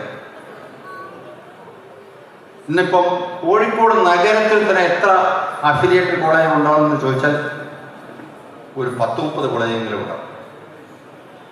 പേര് സെൽഫ് ഫിനാൻസിങ് കോളേജ് എന്നായിരിക്കും. ഈ സെൽഫ് ഫിനാൻസിങ് കോളേജുകൾ വന്ന സമയത്ത് അതിനോട് ആശയപരമായി വിയോജിപ്പുണ്ടായിരുന്നവരാണ് നമ്മളെല്ലാം. ഒരുപക്ഷെ നമ്മളെ ബഹുമാന്യനായ MLA ഉൾപ്പെടെയുള്ള ആളുകൾ അതിനെതിരെ ശക്തമായ നിലപാട് എടുത്തിട്ടുണ്ട്. സംഘടനാപരമായി ഞങ്ങളും നിലപാടെടുത്തിട്ടുണ്ട്. ഇതൊരു അപകടം പിടിച്ച ഏർപ്പാടാണ് സെൽഫ് ഫിനാൻസിങ് കോളേജ്. വിദ്യാർത്ഥികൾ പണ്ട് ഫീസൊക്കെ ഉണ്ടായിരുന്നു, പണ്ട് എയ്ഡഡ് കോളേജുകളിലും ഫീസ് ഉണ്ടായിരുന്നു. കേരളത്തിലെ വിദ്യാർത്ഥികൾ അതിസാഹസികമായ ത്യാഗപൂർണമായ സമരങ്ങൾ നടത്തിയിട്ടാണ് ഫീസ് ഏകീകരണവും ഫീസ് ഇല്ലാതാക്കിയിട്ടും മറ്റും എയ്ഡഡ് കോളേജിൽ. അവിടെ നിന്ന് വീണ്ടും ഫീസ് ഇൻട്രൊഡ്യൂസ് ചെയ്യുന്ന ഒരു സംവിധാനത്തിലേക്ക് വരികയാണ്. അതൊരു വലിയ മാറ്റമാണ്. നമ്മളൊക്കെ എതിർത്തു, പക്ഷെ കോളേജുകളിൽ ഇന്ന് യാഥാർത്ഥ്യമായെന്ന് മാത്രമല്ല, അവരാണ് ഇന്ന് ഒരുപക്ഷെ ഉന്നത വിദ്യാഭ്യാസ മേഖല ഭരിക്കുന്നതെന്ന് പറഞ്ഞാൽ പോലും തെറ്റില്ല. സർവകലാശാലകളുടെ നയരൂപീകരണ സമിതികളിലൊക്കെ അവർക്ക് വേണ്ടത്ര പ്രാതിനിധ്യമുണ്ട്, ഡയറക്റ്റായിട്ടും ഇൻഡയറക്റ്റായിട്ടും. അവർക്ക് പ്രാതിനിധ്യം ഉണ്ടാകാനുള്ള പുതിയ നിയമ നടപടികൾ നടന്നുകൊണ്ടിരിക്കും. സ്വാഭാവികമായും അവരുടെ താല്പര്യങ്ങൾ സംരക്ഷിക്കപ്പെടും. അവരെ ഈടാക്കുന്ന ഫീസ് വർദ്ധിപ്പിക്കും, കുട്ടികൾ കൊടുക്കേണ്ടി വരും. രക്ഷകർത്താക്കൾക്കൊന്നും ഇപ്പോൾ അതിനൊന്നും വലിയ ഒബ്ജക്ഷൻ ഇല്ല. നിങ്ങളുടെ സമാന്തര കോളേജുകളെ കുറിച്ച് പറയുമ്പോൾ ഞാൻ ബഹുമാനപ്പെട്ട MLA സൂചിപ്പിച്ചു. ഞാൻ അദ്ദേഹത്തോട് യാദൃശ്യമായിട്ട് പറഞ്ഞിട്ട് ഞാനും വർക്ക് ചെയ്തിരുന്നു. സർവകലാശാലയിൽ ജോലി ലഭിക്കുന്നതിന് മുമ്പ് ഞാനും കുറച്ചു കാലം പാരലൽ കോളേജിൽ പഠിപ്പിച്ചിരുന്നു. പാരലൽ കോളേജുകളുടെ കോൺട്രിബ്യൂഷൻ ആർക്കും നിഷേധിക്കാവുന്ന ഒന്നല്ല. ഇവിടെ MB കോളേജിനെ കുറിച്ച് സൂചിപ്പിച്ചു. നമ്മളുടെ മഹാസാഹിത്യകാരൻ MG വാസുദേവൻ, നമ്മുടെ അഭിമാനം, മലയാളത്തിന് അഭിമാനമായ MG വാസുദേവൻ നായർ ജോലി ചെയ്ത സ്ഥാപനമാണ് MB കോളേജ്. അങ്ങനെ എത്രയോ ആളുകൾ പ്രഗത്ഭരായ, എത്രയോ പിന്നീട് കോളേജ് പ്രൊഫസർമാരും ഒക്കെ ആയ എത്രയോ പ്രഗത്ഭര്, ചരിത്രകാരന്മാർ, അധ്യാപകർ ഒക്കെ ഈ MB കോളേജിലും അല്ലെങ്കിൽ അതുപോലുള്ള സമാന്തര കോളേജുകളിൽ ജോലി ചെയ്യും. ഈ സമാന്തര കോളേജുകൾ അന്ന് ഉണ്ടായിരുന്നില്ലെങ്കിൽ, ഉന്നത വിദ്യാഭ്യാസ മേഖലയിൽ അന്ന് ഉണ്ടായിട്ട് പോലും സംഭവിച്ചതെന്താ? ലക്ഷങ്ങൾ കൊടുത്തെങ്കിൽ മാത്രമേ എയ്ഡഡ് കോളേജുകളിൽ ജോലി കിട്ടുമായിരുന്നു. മികവൊരു ഘടകമേ ആയിരുന്നില്ല, ഒരു മാനദണ്ഡമേ ആയിരുന്നില്ല കോളേജ് അധ്യാപക നിയമനത്തിന്. അന്നുമല്ല സർ, ഇന്നുമല്ല. ഇന്നും കോളേജ് അധ്യാപകന് റേറ്റ് നിങ്ങൾക്കറിയാമോ എത്രയാണെന്ന്? എനിക്കറിയാം. നിങ്ങൾക്കറിയോ? 60 ലക്ഷവും 70 ലക്ഷവും. 60 ലക്ഷവും 70 ലക്ഷവും ഉണ്ട്. മിനിമം യോഗ്യത ഉണ്ടെങ്കിൽ ആർക്കും ഇന്ന് എയ്ഡഡ് കോളേജുകളിൽ അധ്യാപകരാണ്. ഏക ഒരു ആശ്വാസം പബ്ലിക് സർവീസ് കമ്മീഷൻ നടത്തുന്ന നിയമനങ്ങളിൽ മാത്രമാണ്, മെറിറ്റ് കൊണ്ട് മാത്രം ജോലി കിട്ടുന്ന ഒരു സ്ഥലം. പക്ഷേ ഗവൺമെന്റ് കോളേജുകളുടെ എണ്ണം കുറവാണ്, താരതമ്യം തസ്തികളുടെ എണ്ണം കുറവാണ്. അതൊരു യാഥാർത്ഥ്യമാണ്. അപ്പോൾ വളരെ ചുരുക്കം ഒരു വർഷം PhD എടുക്കുന്ന അല്ലെങ്കിൽ നെറ്റ് പാസ്സാകുന്ന വളരെ തുച്ഛം ആളുകൾക്ക് മാത്രമാണ് PSC മുഖേന നിയമനം ലഭിക്കുക. നല്ലൊരു ശതമാനം ആളുകൾക്ക് പിന്നെ ജോലി ലഭിക്കേണ്ടത് എയ്ഡഡ് കോളേജുകളിലാണ്. എയ്ഡഡ് കോളേജിൽ റിസർവേഷൻ ഇല്ല, മാനദണ്ഡം പണം മാത്രമാണ്. അങ്ങനെയുള്ളൊരു കാലഘട്ടത്തിലാണ് ഈ സമാന്തര കോളേജുകൾ ഫ്ലറിഷ് ചെയ്തത്. സമാന്തര കോളേജുകളിൽ നല്ല മിടുക്കരായ അധ്യാപകരാണ് ഉണ്ടായിരുന്നത്. അവരെല്ലാം അവസാന കാലം വരെ ഒരു പക്ഷേ സമാന്തര കോളേജുകൾ നിലനിന്നിരുന്നില്ല. മറ്റു പല മേഖലകളിലേക്ക് ഞാനും പഠിപ്പിച്ചിരുന്നു കുറച്ചു കാലം. ഞങ്ങളുടെ നാട്ടിൻപുറത്ത് സമാന്തര കോളേജുണ്ട്. വളരെ പ്രഗത്ഭ, അവരുടെ ഒരു അയോഗ്യത, അവരുടെ ഈ പണം ഉണ്ടായിരുന്നില്ല. എയ്ഡഡ് കോളേജുകളിൽ അധ്യാപകരാകാൻ മാറാനുള്ള പണം ഉണ്ടായിരുന്നില്ല എന്ന് മറ്റെല്ലാ രീതിയിലും മികവുണ്ടായിരുന്നു. ആ വിദ്യാഭ്യാസ മേഖലയിൽ നിന്നും പുറന്തള്ളപ്പെട്ട ഒരുപാട് ചെറുപ്പക്കാരുടെ കഥ എനിക്കറിയാം. അവരെല്ലാം അവസാനം PSC ജോലി കിട്ടി LD ക്ലാർക്കന്മാരായിട്ട്. മോശമാണെന്നല്ല പറഞ്ഞത്, പക്ഷെ അവർക്ക് കിട്ടിയ ജോലി ഗുമസ്തന്മാരുടെ പണിയാണ്. കുറെ കൂടെ മെഡിക്കന്മാർ ഒരുപക്ഷെ സെക്രട്ടറിയേറ്റിൽ കയറി കാണും. അതുപോലെ കുറെ ആളുകൾ സർവകലാശാലകളിൽ ജോലി കിട്ടും. ബാക്കിയുള്ളവരൊക്കെ ട്രഷറിയിലും റവന്യൂ ഡിപ്പാർട്ട്മെന്റിലും അങ്ങനെ സർക്കാർ സർവീസിൽ LD ക്ലാർക്കന്മാരായി അവരുടെ ജീവിതം തെളിച്ചു.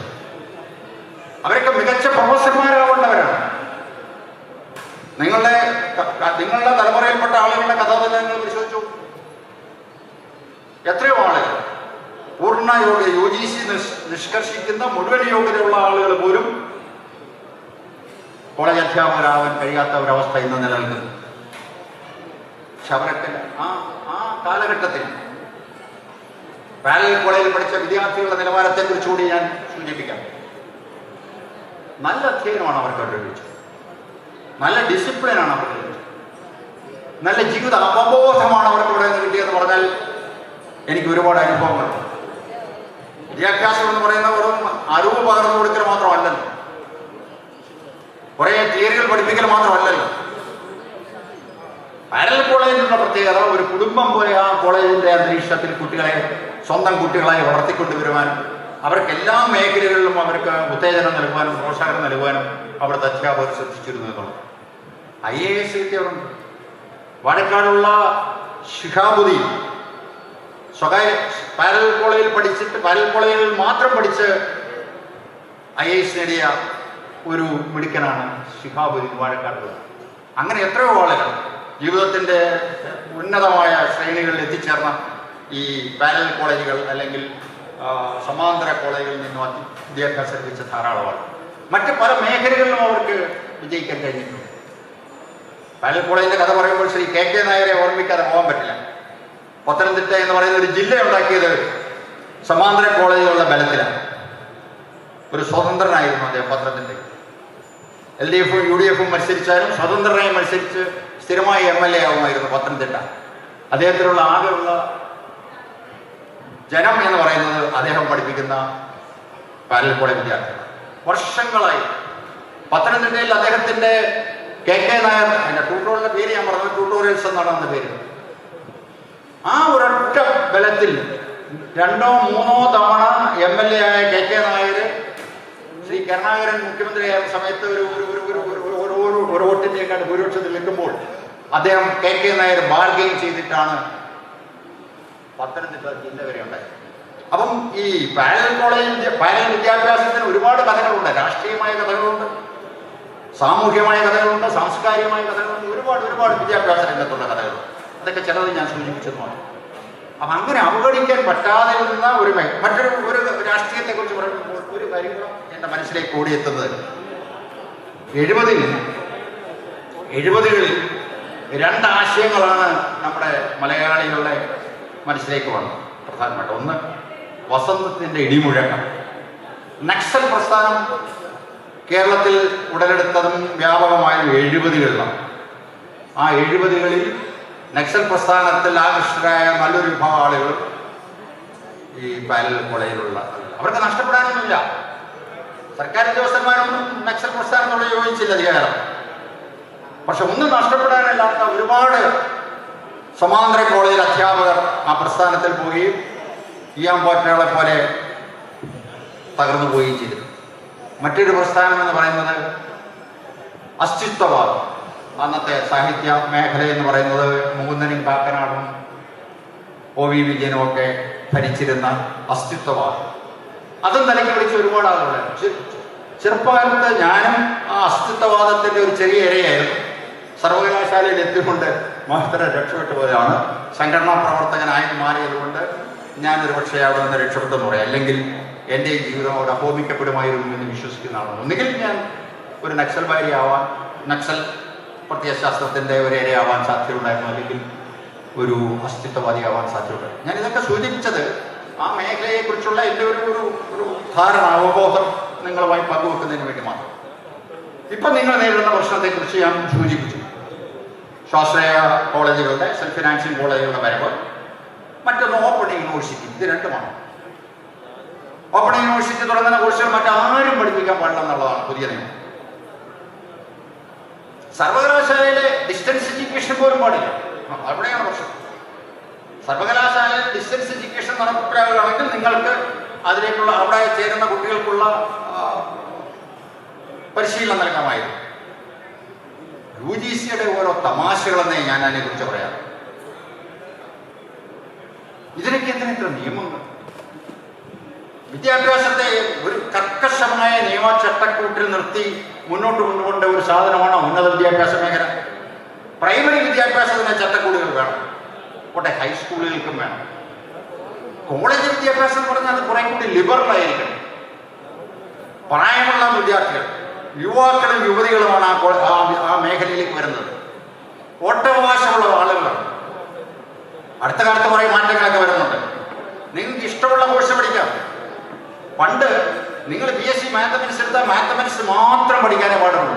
ഇപ്പം അതല്ല, മാത്തമാറ്റിക്സിൻ്റെ കൂടെ നാടകം പഠിക്കണോ നിങ്ങൾക്ക് പഠിക്കാം, മ്യൂസിക് പഠിക്കണോ പഠിക്കാം. അങ്ങനെ ക്രെഡിറ്റ് ബേസ്ഡ് ആയിട്ട് ആ വിഷയപഠനങ്ങളും ചേർന്നാണ് നിങ്ങൾക്ക് താല്പര്യമുള്ള വിഷയങ്ങൾ കൂടി ഓപ്റ്റ് ചെയ്തുകൊണ്ട് പുതിയൊരു വിദ്യാഭ്യാസ സമ്പ്രദായം നിലവിൽ വന്നുകൊണ്ടിരിക്കുന്നു. ഞാനതിനെ സ്വാഗതം ചെയ്യും. എത്രയോ കുട്ടികൾ കലാപരമായിട്ട് ഒരുപാട് മികവുള്ള ഒരുപാട് കുട്ടികൾ MBBS-ൽ പോകും. പിന്നെ ആ കുട്ടിക്ക് ഒരു രക്ഷയില്ല. ആ കുട്ടി അതോടുകൂടി അവിടെ തൻ്റെ എല്ലാ കലാവാസനയും അവിടെ ഒഴിവാക്കുകയാണ്. അങ്ങനെയല്ല, അവർക്കും മറ്റ് വിഷയങ്ങൾ പഠിക്കുവാനും അതിൽ പ്രാഗൽഭ്യം തെളിയിക്കാനുള്ള അവസരങ്ങൾ അവർക്കും ഉണ്ടാകും. ആ ഒരു വിദ്യാഭ്യാസ സമ്പ്രദായം നിലവിൽ വന്നാൽ നിങ്ങൾ ചെയ്യേണ്ട ഒരു കാര്യം, നിങ്ങൾ ഈ പരമ്പരാഗതമായ ട്യൂട്ടോറിയൽ എന്ന് പറയുന്ന ആ സമ്പ്രദായത്തിൽ നിന്ന് നിങ്ങൾ മാറി ചിന്തിക്കണം. ഏതെല്ലാം കോഴ്സുകളുണ്ട്, എന്തെല്ലാം വിഷയങ്ങളുണ്ട്. ഞാനൊക്കെ പഠിക്കുന്ന സമയത്ത് നമ്മുടെ വിഷയങ്ങൾ എന്ന് പറഞ്ഞാൽ physics, chemistry, mathematics, botany, zoology തീർന്നു, ഇംഗ്ലീഷ്, മലയാളം തീർന്നു. അങ്ങനെ ചുരുക്കി ഇന്ന് ഏതെല്ലാം വിഷയങ്ങളാണ്, എത്രയോ വിഷയങ്ങളുണ്ട്. തൊഴിലധിഷ്ഠിത വിഷയങ്ങൾ, സ്കിൽ ബേസ്ഡ് വിഷയങ്ങളുണ്ട്. അങ്ങനെ സ്കിൽ ബേസ്ഡ് വിഷയങ്ങളും പെട്ടെന്ന് തൊഴിലവസരങ്ങൾ ഒന്നും നമ്മുടെ ഈ ഇതുമായിട്ട് ബന്ധപ്പെട്ട് എന്തായാലും പറയുന്നത് ചിത്രകലയുമായി ബന്ധപ്പെട്ട് ചിത്രകാരന്മാരെ പ്രോത്സാഹിപ്പിക്കും. ഏത് വിഷയം വേണമെന്നുള്ള എടുത്തു. അങ്ങനെ ആധുനിക വിഷയങ്ങൾ കണ്ടെത്തിയിട്ട് അതിന് പ്രാഗൽഭ്യമുള്ള കുട്ടികളെ തിരഞ്ഞെടുത്ത് അവർക്ക് പരിശീലനം നൽകിയാൽ നിങ്ങൾക്ക് നന്നായിട്ട് ഫ്ലറിഷ് ചെയ്യാൻ കഴിയും. നിങ്ങൾക്ക് അത് ഫ്ലറിഷ് ചെയ്യാൻ കഴിയും. അതല്ലാതെ പഴയ BA BSc BCom മാത്രമാണ് നമ്മുടെ ആകെയുള്ള ഒരു ആസ്തി. അത് നഷ്ടപ്പെട്ടു, ഇനി ഞങ്ങൾ പാപ്പരായി പോയി, ഞങ്ങൾക്കിനി ഒരു മാർഗമില്ല എന്ന് കരുതേണ്ട കാര്യമില്ല. പുതിയ വിഷയങ്ങൾ കണ്ടെത്താൻ എല്ലാ വിഷയങ്ങൾക്കൊന്നും പിന്നെ UGCയുടെയോ സർവകലാശാലയുടെ നിബന്ധനയൊന്നും വേണ്ട. കുട്ടികൾക്ക് തൊഴിലവസരങ്ങൾ ലഭിക്കുന്ന, അവർക്ക് മികവുണ്ടാക്കാൻ കൊടുക്കാൻ പറ്റുന്ന ഏത് കോഴ്സും ഇന്ന് സക്സസ് ആണ്. അത്തരം കോഴ്സുകൾ കണ്ടെത്തി അവർക്ക് പരിശീലനം നൽകുന്ന സെന്ററുകളായി, സെന്റർ ഓഫ് എക്സലൻസ് ആയി നിങ്ങളുടെ ഈ ഇൻഫ്രാസ്ട്രക്ചർ മാറ്റണം. അതിന് പറ്റിയ അധ്യാപകരെ ഒരുപക്ഷെ പുതിയ ടെക്നോളജിയുമായിട്ട് ബന്ധപ്പെട്ട പുതിയ അധ്യാപകരെ കൂടി ഫുൾ ടൈം ആയിട്ടൊന്നും ഇപ്പോൾ ആരെയും നിയമിക്കണ്ട, അവർലി ബേസിസ് ആയിട്ട് തന്നെ നിയമിക്കാം. അവർ 1 മണിക്കൂർ വന്ന് ക്ലാസ് എടുത്തു, അത് കഴിഞ്ഞ് അവർ വേറെ എവിടെ. അത്തരം ഒരു സിസ്റ്റത്തെക്കുറിച്ച് ഈ മേഖലയിലുള്ള സംഘടനകൾ കൂട്ടായിട്ട് ചിന്തിക്കണം. നാഷണൽ കോളേജ് മാത്രം ചിന്തിച്ചാൽ പോരാ. അത്തരം കോളേജുകളുടെ ഒരു കൺസോർഷ്യോ അങ്ങനെ എന്തെങ്കിലും ഒരു കൂട്ടായ്മ ഉണ്ടാക്കിയിട്ട് അത്തരം കാര്യങ്ങളെക്കുറിച്ച് ആലോചിക്കാൻ കഴിയും. അക്കാഡമിഷ്യൻസുമായിട്ടും ഈ മേഖലയുമായിട്ട് ബന്ധപ്പെട്ട ഒരുപാട് ആളുകൾ പിന്നെ നിങ്ങൾക്ക് പുതിയ വിഷയങ്ങൾ കണ്ടെത്താൻ, ഇക്കണോമിക്സ് തന്നെ എത്രയോ പുതിയ വിഷയങ്ങളായിട്ട് മാറ്റാം. ഫോറിൻ ട്രേഡ്, അത് എത്രയോ വിഷയങ്ങളായിട്ട് മാറ്റാം. വിദേശത്ത് പോകുന്ന കുട്ടികൾക്ക് രക്ഷപ്പെടാനുള്ള ഒരുപാട് പരിശീലനം നിങ്ങൾക്ക് കൊടുക്കാൻ കഴിയും. അതാവണം നിങ്ങളുടെ ലക്ഷ്യം എന്ന് മാത്രം സൂചിപ്പിച്ചുകൊണ്ട് നിങ്ങളുമായിട്ട് ഇത്രയും കാര്യങ്ങൾ സംവദിക്കാൻ കഴിഞ്ഞതിൽ, ആശയം നിങ്ങളുമായിട്ട് പങ്കുവെക്കാൻ കഴിഞ്ഞതിൽ എനിക്ക് വളരെ ചാരിതാർത്ഥ്യമുണ്ട്. ഈ യോഗത്തിലേക്ക് എന്നെ ക്ഷണിച്ച ഇതിൻ്റെ ഭാരവാഹികൾക്ക് ഞാൻ പ്രത്യേകം നന്ദി രേഖപ്പെടുത്തുന്നു. Thank you very much. Thank you sir, thank you very much. National college നൽകുന്ന ഒരു സ്നേഹോപഹാരമാണ് സർ. ഇത് ഏറ്റുവാങ്ങുന്നതിനായി ആദരണീയനായ മെഡിക്കൽ സാറിനെ ഇൻവൈറ്റ് ചെയ്യുന്നു.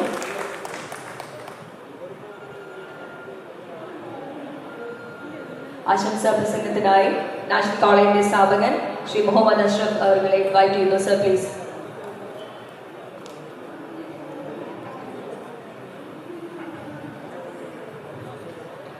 മൈക്ക് ഓപ്പറേറ്ററോട് ഒരു അഭ്യർത്ഥന, റൈറ്റ് സൈഡിൽ ലൈറ്റ് ഓഫ് ചെയ്ത് തന്നാൽ സൗകര്യമായിരിക്കും.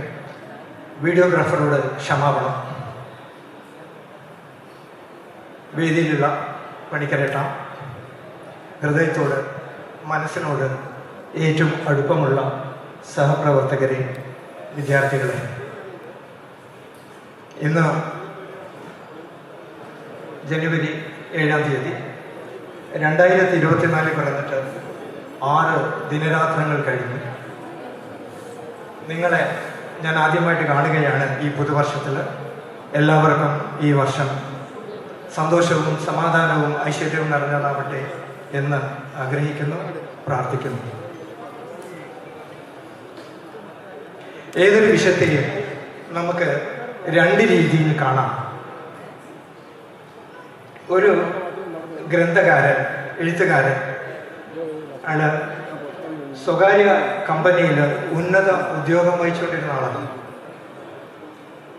ഒരു വർഷത്തിൻ്റെ അവസാനത്തെ സായാഹ്നത്തിൽ അയാളൊരു പേപ്പറുമായിട്ടിരുന്നു. എന്നിട്ട് അതിൽ അയാൾ കുറ്റിക്കുറിച്ചു, ഈ പോയ വർഷം എനിക്ക് വളരെ ദുഃഖവും സങ്കടവും നഷ്ടങ്ങളൊക്കെ നൽകിയതാണ്. അതിന് കാരണങ്ങൾ അദ്ദേഹം താഴെ നിരത്തി. ഒന്നാമത്തത്, 10-38 വർഷത്തെ സേവനത്തിന് ശേഷം അദ്ദേഹം ആ വർഷമാണ് വിരമിച്ചത്. സമൂഹത്തിൽ അദ്ദേഹത്തിന് ഉണ്ടായിരുന്ന സ്ഥാനമാനങ്ങൾ അതോടുകൂടെ കുറഞ്ഞു, വരുമാനവും കുറഞ്ഞു. അത് ഒന്നാമത്തെ കാര്യം. രണ്ടാമത്തത്, അദ്ദേഹം ഏറ്റവും കൂടുതൽ സ്നേഹിച്ചിരുന്ന അദ്ദേഹത്തിൻ്റെ അമ്മ ആ വർഷമാണ് മരണപ്പെട്ടത്. മൂന്നാമത്തെ കാരണം, അദ്ദേഹത്തിൻ്റെ ഏക മകൻ ഓടിച്ചുകൊണ്ടിരുന്ന ഒരു കാറ് ആക്സിഡൻറ്റിൽ പെട്ടു. കുട്ടിക്ക് ആഴ്ചകളോളം ഹോസ്പിറ്റലിൽ കിടക്കേണ്ടി വന്നു. ആശുപത്രി ചികിത്സയ്ക്കായി ധാരാളം പണം ചെലവായി. അപ്പം അതും വലിയൊരു നഷ്ടമായി. ഈ ചിന്തകളെല്ലാം അദ്ദേഹത്തിന് ആ വർഷത്തിൽ താങ്ങാൻ പറ്റുന്നതായിരുന്നില്ല. അതാണ് കുത്തിക്കുറിച്ചത്. അയാൾക്ക് സങ്കടം തോന്നി. ആ സങ്കടം മുഖത്ത് നേരിടുകയും ചെയ്തു. ആ മുറിയിലേക്ക് അയാൾ അറിയാതെ അയാളുടെ പിൻഭാഗത്തുകൂടെ അദ്ദേഹത്തിൻ്റെ ഭാര്യ കടന്നു വന്നു. അപ്പോൾ ഇയാൾ സങ്കടപ്പെട്ടിരിക്കുകയാണ്. കാരണം നോക്കിയപ്പോൾ ഒരു പേപ്പർ കയ്യിലുണ്ട്. ആ പേപ്പർ അവർ പിന്നിൽ നിന്ന് ഓടിച്ചു നോക്കി. അവരിറങ്ങിപ്പോയി. ഇദ്ദേഹം അറിഞ്ഞില്ല അവൾ വന്നതും ഇറങ്ങിപ്പോയതും. അല്പനിമിഷങ്ങൾക്ക് ശേഷം ഭാര്യ തിരിച്ചു വന്നിട്ട് ഒരു പേപ്പർ, മറ്റൊരു പേപ്പർ ഇദ്ദേഹത്തിന് വായിക്കാൻ കൊടുത്തു. അതിലെഴുതിയിട്ടുണ്ട്, ഒരു വർഷം ഇന്ന് അവസാനിക്കുകയാണ്. പോയ വർഷം എനിക്ക് വളരെ സന്തോഷത്തിൻ്റെതാണ്. അതിൻ്റെ ഒന്നാമത്തെ കാരണം, ഭർത്താവ് റിട്ടയറായി. ഇനി മുതൽ അങ്ങോട്ട് അദ്ദേഹത്തിൻ്റെ കൂടുതൽ സമയം എന്നോടൊപ്പവും കുടുംബത്തോടൊപ്പവും അദ്ദേഹം ചെലവഴിക്കും. അദ്ദേഹത്തിന് അതിൻ്റെ ഇടയ്ക്ക് അദ്ദേഹത്തിന് അതേ വർഷത്തിൽ ആ ആൾക്ക് തന്നെ ഒരു സർജറി നടന്നിരുന്നു. വർഷങ്ങളോളം അയാളുടെ ശരീരത്തെ ബാധിച്ചിരുന്ന ഒരു അസുഖത്തിന് ഒരു സർജറി നടത്തി അയാൾ സുഖപ്പെട്ടതാണ്. അപ്പോൾ അവരതും കുറിച്ചിട്ടുണ്ട്. എൻ്റെ ഭർത്താവിനും ഈ വർഷം ഒരു സർജറി നടന്നു. ഇപ്പോൾ അദ്ദേഹം പൂർണ്ണ ആരോഗ്യവാനാണ്. ചുരുങ്ങിയ പണമേ അതിന് ചെലവാക്കേണ്ടി വന്നിട്ടുള്ളൂ, പക്ഷേ ആരോഗ്യം പൂർണ്ണമായും കിട്ടി. അടുത്ത പാരഗ്രാഫിൽ അവർ എഴുതിയിരിക്കുന്നു, സ്നേഹമയിയായിരുന്ന എൻ്റെ അമ്മായി അമ്മ അവർ ഈ വർഷം 90 വയസ്സ് കഴിഞ്ഞതിന് ശേഷം മരിച്ചു. വളരെ സമാധാനവും സന്തോഷവുമുള്ള മരണമായിരുന്നു അത്. അടുത്ത പാരഗ്രാഫിൽ വീണ്ടും ആ ഭാര്യ എഴുതി, എൻ്റെ മകനൊരു ആക്സിഡൻറ്റ് സംഭവിച്ചു. ആഴ്ചകളോളം ആശുപത്രിയിൽ കിടക്കേണ്ടി വന്നു, സർജറിയൊക്കെ നടത്തേണ്ടി വന്നു. എന്നാലും അവനെ ഞങ്ങൾക്ക് തിരിച്ചു കിട്ടി. അപകടത്തിൽപ്പെട്ട കാറിന് ധാരാളം പണം ചെലവാക്കേണ്ടി വന്നു, അത് സാധാരണ രൂപത്തിലാക്കുവാൻ. അപ്പം ഇത് വായിച്ചപ്പോൾ ഭർത്താവിൻ്റെ പ്രതികരണം മാറി. അദ്ദേഹം ഇരുന്ന് കരയുന്നത് ഭാര്യയ്ക്ക് കാണാൻ സാധിച്ചു. രണ്ടും ഒരേ വർഷത്തെക്കുറിച്ച് ഒരേ വീട്ടിലുള്ള ഭാര്യയും ഭർത്താവുമാണ് പ്രതികരിച്ചത്. ആ പ്രതികരണം 2 രീതിയിലായി. ഞാനിതിവിടെ പറഞ്ഞത്, ഈ ഹാള് നോക്കുമ്പോൾ ഹാളിൽ കുറേ ഒഴിഞ്ഞ സീറ്റുകളുണ്ട്. ആ ഒഴിഞ്ഞ സീറ്റുകൾ നോക്കുന്നതിനേക്കാളും ആളിരിക്കുന്ന സീറ്റുകൾ നോക്കുമ്പോൾ ഒരു സന്തോഷമാണ്. ഒഴിഞ്ഞത് നോക്കുമ്പോൾ സങ്കടവുമാണ്. ഭംഗിയുള്ള സൗന്ദര്യം നിറഞ്ഞ റോസാപ്പൂ ഉണ്ടാകുന്നത് മുള്ളുകൾ നിറഞ്ഞ റോസാ ചെടിയിലാണ്, അങ്ങനെ കാണാം. അല്ലെങ്കിൽ റോസാപ്പൂ ഉണ്ടാകുന്ന ചെടിയിൽ മുള്ളുകളുണ്ട് എന്നും കാണാം. ഒന്ന് പോസിറ്റീവാണ്, രണ്ടാമത്തത് നെഗറ്റീവാണ്. ഒഴിഞ്ഞ ചെയറുകളോടല്ല ഞാൻ സംസാരിക്കുന്നത്, ആളുകളുള്ള ചെയറുകളോടാണ്. കുട്ടികൾ നിങ്ങൾ ഇരിക്കുന്ന ചെയറുകളോടാണ്. നിങ്ങൾ ഈ റീയൂണിയന് വേണ്ടി ഒരു ദിവസം മാറ്റിവെച്ചിട്ടാണ് വന്നിട്ടുള്ളത്. അതിൻ്റെ നിങ്ങളുടെ ആത്മാർത്ഥതയ്ക്ക് മുമ്പിൽ ഞാൻ എൻ്റെ ശിരസ് നമിക്കുന്നു. കാരണം തിരക്ക് പിടിച്ച ജീവിതമാണ്. ഒരു സമാന്തര കലാലയത്തിലെ വിദ്യാർത്ഥികൾ ഈ രീതിക്കനുസരിച്ച് സ്നേഹം, ആ ഒരു കൂട്ടായ്മ നിലനിർത്താൻ വേണ്ടിയാണ് നിങ്ങളിതിന് ഒരുങ്ങി പുറപ്പെട്ടിട്ടുള്ളത്. ഇതിന് പ്രേരകമായിട്ട് സ്വർണ്ണകുമാരി ഉണ്ടാവും, പക്ഷേ നിങ്ങളാണ് ഇതിൻ്റെ സംഘാടകർ. 3-4 വർഷങ്ങൾക്ക് മുമ്പ് നിങ്ങൾ ആദ്യം ഈ പരിപാടി സംഘടിപ്പിച്ചപ്പോൾ ഞാൻ നാട്ടിലുണ്ടായിരുന്നില്ല. എന്നെ ക്ഷണിച്ചിരുന്നു, എനിക്ക് വരാൻ സാധിച്ചില്ല. ഇപ്രാവശ്യം വിവരം കിട്ടിയപ്പം ഏതായാലും സന്തോഷപൂർവ്വം ഞാൻ പങ്കെടുക്കാൻ തീരുമാനിച്ചു. നിങ്ങളുടെ കണ്ടു മറന്ന കുറേ മുഖങ്ങളെ കാണാനും കേട്ടു മറന്ന കുറേ ശബ്ദങ്ങളെ തിരിച്ചറിയാൻ പറ്റി. ഈ ബാബുരാജ് അടക്കം അദ്ദേഹവും എന്നോടൊപ്പം അന്ന് മുതലേ മലയാള അധ്യാപകൻ എന്ന നിലയ്ക്ക് ഉണ്ടായിരുന്ന ആളാണ്. ഇവിടെ സൂചിപ്പിച്ചു 30-36 വർഷങ്ങൾക്ക് മുമ്പ് കോഴിക്കോട്ടെ ഒരു അന്നത്തെ ഒരു സമാന്തര വിദ്യാലയത്തിൽ BSc മാത്തമാറ്റിക്സ് പഠിച്ചു പൂർത്തീകരിക്കാൻ സാധിക്കാതെ, അതായത് ജയിച്ചില്ലെന്നർത്ഥം, ആ പോയിരിക്കുന്ന 10-30 കുട്ടികളെ പഠിപ്പിക്കാൻ വേണ്ടിയാണ് ആ കലാലയത്തിലേക്ക് ഞാനൊരു അധ്യാപകനായി ചെല്ലുന്നത്. ഞാൻ 10ാം ക്ലാസ് പോലും 10ാം ക്ലാസ്സിലെ പരീക്ഷ പോലും എഴുതുന്നതിന് മുമ്പ് പഠനം നിർത്തിയ ആളുകളാണ് എൻ്റെ മുമ്പിൽ ക്ലാസ്സിലുള്ളത്. അങ്ങനെ മലബാറിൻ്റെ വിവിധ ഭാഗങ്ങളിൽ നിന്ന് വന്നിരിക്കുന്ന ആളുകളാണ് ആ ക്ലാസ്സിലുള്ളത്. BSc മാത്തമാറ്റിക്സിന് മെയിൻലി 8 പേപ്പറുകളാണ് ഉള്ളത്. അന്ന് നേരത്തെ പണിക്കരയുടെ പറഞ്ഞ പോലെ മാറ്റങ്ങൾ വരുന്ന കാലത്തിന് മുമ്പാണ്. ആ 8 പേപ്പറുകളും ഞാൻ അവരെ പഠിപ്പിച്ചു. ഞാൻ ആദ്യമായിട്ടാണ് പഠിപ്പിച്ച് തുടങ്ങുന്നത്. അന്ന് ഞാൻ പഠിച്ചുകൊണ്ടിരിക്കുകയാണ്. MSc മാത്തമാറ്റിക്സിന് ശേഷം കോഴിക്കോട് ലോ കോളേജിൽ LLB പഠിക്കുമ്പോഴാണ് ഈ പഠന പ്രക്രിയ ആരംഭിച്ചത്. ആ പ്രക്രിയ തുടർന്നുകൊണ്ടിരിക്കുന്ന സമയത്ത് ആ കോളേജിലാണ് ആ സ്ഥാപനത്തിലാണ് കോഴിക്കോട്ട് ആദ്യമായി സമാന്തര വിദ്യാഭ്യാസ മേഖലയിൽ BSc മാത്തമാറ്റിക്സ് പ്രൈവറ്റായിട്ട് ആരംഭിക്കുന്നത്. അപ്പോൾ ഒരു പുതിയ ബാച്ചും കൂടെ അവിടെ വന്നു. ആ ബാച്ചിനും കൂടെ ഈ പറയുന്ന 3 വിഷയങ്ങളിൽ മാത്തമാറ്റിക്സിലും ആസ്ട്രോണമിയിലും സ്റ്റാറ്റിസ്റ്റിക്സിലും ഞാനാണ് അവർക്ക് ക്ലാസ്സുകൾ എടുത്തത്. ഒരു വർഷത്തിന് ശേഷം അവർ 2ാം വർഷത്തിലേക്ക് എത്തുമ്പോൾ ഞാൻ ആ സ്ഥാപനത്തോട് ഇവിടെ പറഞ്ഞു. പകരം ആളുകൾ വരികയും അവരെ പഠിപ്പിക്കുകയും ചെയ്തെങ്കിലും ഈ കുട്ടികൾക്ക് ആ ക്ലാസ്സുകൾ തൃപ്തിയായില്ല. പിന്നീട് നിരന്തരം അവരെൻ്റെ വീട്ടിൽ വന്നിട്ട് അവരെ കോഴ്സ് പൂർത്തീകരിക്കാൻ 1 വർഷം കൂടെ വർക്കുണ്ട്. സെക്കൻഡ് ഇയർ ക്ലാസ് ശരിയായിട്ടുള്ള 3rd ഇയർ ഉണ്ട്. അപ്പോൾ ഏതാണ്ട് ഒരു 10-12 പേപ്പറുകൾ ഉണ്ടാവും. അതിനവരെ സഹായിക്കാൻ വേണ്ടി അവർ അഭ്യർത്ഥിച്ചു. പലതവണ നിരന്തരമായി വീട്ടിൽ വന്നുകൊണ്ട് അവരുടെ നിർബന്ധത്തിലാണ് ഈ പറഞ്ഞ സമയത്ത് നാഷണൽ കോളേജ് ഓഫ് അഡ്വാൻസ് സ്റ്റഡീസിൻ്റെ പേരിൽ ഒരു സ്ഥാപനം ആരംഭിക്കുന്നത്. ആദ്യം ഉദ്ദേശിച്ചത് ആ കുട്ടികൾ 28 പേര് ആ 28 പേരുടെ സഹായിക്കാനുള്ള സംവിധാനമായി. അതങ്ങനെ ഒരു സംവിധാനമായി വന്നപ്പോൾ അവർ തന്നെ ഫസ്റ്റ് ഇയറിലേക്കും സെക്കൻഡ് ഇയറിലേക്കും BSc മാത്തമാറ്റിക്സിന് കുട്ടികളെ കൊണ്ടുവന്നു. അങ്ങനെ 1ാമത്തെ വർഷത്തിൽ BSc മാത്തമാറ്റിക്സിൻ്റെ first year second year 3rd year മാത്രം പഠിപ്പിക്കുന്ന ഒരു സ്ഥാപനമായിരുന്നു. പക്ഷെ അവിടെ നമുക്ക് അതിന് തൊട്ടടുത്ത വർഷത്തിലേക്ക് വരുമ്പോഴേക്ക് കുട്ടികളുടെ എണ്ണം 1200ഓളമായി മാറി. BSc മാത്തമാറ്റിക്സ് വിട്ടിട്ട് എല്ലാ BAയും BComഉം ഒക്കെ ഉണ്ടാകുന്ന ഒരു തരത്തിലേക്ക് മാറി. പ്രീ ഡിഗ്രിയായി ചുരുങ്ങിയത് ആ ഒരു സ്ഥാപനം ഒരു സ്ഥലത്ത് നിന്നതിന് പകരം 3-4 സ്ഥലങ്ങളിലേക്ക് കോഴിക്കോട് നഗരത്തിൽ തന്നെ മാറി. അത് മാറാനുള്ള കാരണം ആദ്യത്തെ ഞാനീ പറഞ്ഞിരിക്കുന്ന, ഞാനിപ്പോൾ നിങ്ങളോട് സംസാരിക്കുമ്പോൾ ഞാൻ പഠിപ്പിച്ചിരിക്കുന്ന എന്നെക്കാളും മുതിർന്ന ആ കുട്ടികളെയും BScക്ക് ഫസ്റ്റ് ഇയറിൽ വന്ന് ചേർന്ന ആ കുട്ടികളെയും അവരൊക്കെ ഞാൻ മനസ്സിൽ കാണുന്നു. അവരാണ് സത്യത്തിൽ ഈ സ്ഥാപനത്തിന് കാരണക്കാരായത്. ഞാനൊരു നിമിത്തം മാത്രമാണ്. അവിടെ നിന്ന് ഇങ്ങോട്ട് അടുത്ത 3-4 വർഷങ്ങളിൽ ധാരാളം അധ്യാപകരും ധാരാളം വിദ്യാർത്ഥികളുള്ള ഒരു സ്ഥാപനമായിട്ട് മാറി. 92-ലാണ് ഞാൻ എൻ്റെ കുടുംബത്തിൽ ചില ദുരന്തങ്ങൾ കാരണം എനിക്ക് സ്ഥാപനം നിർത്തിപ്പോകേണ്ടി വരും എന്ന് തോന്നിയതുകൊണ്ട് അവിടെ ഉണ്ടായിരുന്ന അന്നത്തെ 12 സ്റ്റാഫിന് ഈ സ്ഥാപനം ഏൽപ്പിച്ചുകൊണ്ട് ഞാൻ മാറിയത് കൃത്യമായിട്ട് 31 വർഷങ്ങൾക്ക് പുറം. ആദ്യ വർഷങ്ങളിലൊക്കെ പറഞ്ഞ പോലെ നിങ്ങളൊക്കെ പഠിച്ചു, ധാരാളം ആളുകൾ പഠിച്ചു. ആ കാലഘട്ടത്തിൽ പണിക്കരട്ട പറഞ്ഞ് സമാന്തര വിദ്യാഭ്യാസം എന്ന് പറയുന്നത് അത്യന്താപേക്ഷിതമായിരുന്നു. മറ്റു മാർഗങ്ങൾ ഉണ്ടായിരുന്നില്ല. കോഴിക്കോട് നഗരത്തിലുണ്ടായിരുന്ന കോളേജുകളുടെ പേരുകൾ പറഞ്ഞു. അങ്ങനെ ഉണ്ടായിരുന്ന അംഗീകൃത എയ്ഡഡ് ഗവൺമെൻറ് കോളേജുകൾ മാത്രമേ ഉണ്ടായിരുന്നുള്ളൂ. സെൽഫ് ഫൈനാൻസിങ് എന്ന് പറയുന്ന സംവിധാനം അന്ന് നിലവിൽ വന്നിട്ടില്ല. അന്നുണ്ടായിരുന്നത് വിരലിൽ എണ്ണാവുന്ന ഈ സമാന്തര സ്ഥാപനങ്ങൾ മാത്രമായിരുന്നു. പഠിക്കാനും ഇനി കോഴ്സ് പൂർത്തീകരിക്കപ്പെടാണ്ട് പോയിരിക്കുന്ന ആളുകൾക്ക് അതിന് വഴി കണ്ടെത്താൻ ഒക്കെയായി ഉണ്ടായിരുന്നത് വളരെ ചുരുക്കം ചില സ്ഥാപനങ്ങൾ മാത്രമായിരുന്നു. അത് ഇവിടെ തന്നെ പറഞ്ഞത് MK വാസുദേവൻ നായർ അടക്കമുള്ള ആളുകൾ, അതേപോലെ മറ്റ് ജില്ലകളിൽ നിന്ന് വന്നിട്ടാണ് ആളുകൾ സ്ഥാപനം നടന്നു പോയിരുന്നത്. അതിൻ്റെ ഇടയ്ക്കാണ് ഈ ഒരു സ്ഥാപനം മുന്നോട്ട് പോയത്. അതേ പേരിൽ തന്നെ മുന്നോട്ട് വരുന്നതിൻ്റെ ഇടയ്ക്കാണ് അന്ന് അഡ്വാൻസ്ഡ് എന്നുള്ള പേര് ഉപയോഗിക്കാനുള്ള കാരണം എന്താണെന്ന് വെച്ചാൽ CA, IAME,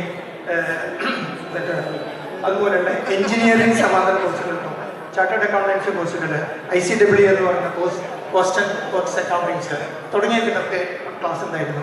രാവിലെ 7 മണിക്ക് തുടങ്ങുന്ന സ്ഥാപനം രാത്രി 8:30 മണി വരെ ഇടതടവില്ലാതെ പ്രവർത്തിച്ചിരുന്നു. അധ്യാപകർക്ക് ചിലപ്പോൾ മാറ്റങ്ങൾ അങ്ങോട്ടുണ്ടാവും, പക്ഷേ സ്ഥാപനം നിരന്തരം പ്രവർത്തിച്ചിരുന്നു, ഞായറാഴ്ചകളടക്കം. അതാണ് ആ സമയത്തിൻ്റെ അത്യന്താപേക്ഷിതമായിട്ടുള്ളൊരു സാഹചര്യമായിരുന്നു ആ രീതിയിലുണ്ടായിരുന്നു. കാലം മുന്നോട്ട് പോയി, ധാരാളം മാറ്റങ്ങൾ വന്നു. ആ മാറ്റത്തിനനുസരിച്ച് കുറെ കൂടി സ്ഥാപനങ്ങൾ കൂടി കോഴ്സുകൾ അതിനനുസരിച്ചിട്ടുള്ള, അതുകൊണ്ടാണ് പ്രിൻസിപ്പൽ സ്വർണ്ണകുമാരി പറഞ്ഞതുപോലെ വിദ്യാർത്ഥികളുടെ എണ്ണത്തിലും ഒക്കെ വ്യത്യാസങ്ങൾ വന്നിട്ടുണ്ട്. എങ്കിലും ഇത്രയും വർഷം സ്ഥാപനം നിലനിന്നു പോയി എന്നത് വിദ്യാർത്ഥികൾ ഈ സ്ഥാപനത്തോട് കാണിച്ചിട്ടുള്ള താല്പര്യമാണ്. പുതിയൊരു കോഴ്സിനെ കുറിച്ചുള്ള ഡിക്ലറേഷനോടെ നടന്നു. സ്വാഭാവികമായും അടുത്ത അധ്യയന വർഷത്തിലേക്ക് ആ കോഴ്സും ഈ സ്ഥാപനത്തെ പഴയ പ്രതാപത്തിലേക്ക് എത്തിക്കുന്നതിന് കാരണമാകട്ടെ എന്ന് പ്രാർത്ഥിക്കുന്നു. ഈ അവസരത്തിന് സംഘാടകർക്ക് നന്ദി. നിങ്ങൾക്കും നിങ്ങളുടെ കുടുംബങ്ങൾക്കും എല്ലാ ഐശ്വര്യവും നേർന്നുകൊണ്ട് ഞാൻ എൻ്റെ വാക്കുകളൊക്കെ സംഹരിക്കുന്നു. Thank you sir. അഷ്റഫ് സാറിന് സ്നേഹോപഹാരം നൽകുന്നതിനായി ആദരപൂർവ്വം ക്ഷണിക്കുന്നു. RS പണിക്കർ സാറിനെ. സർ പ്ലീസ് ആദരവ് ഏറ്റുവാങ്ങുന്നതിനായി അഷ്റഫ് സാറിനെയും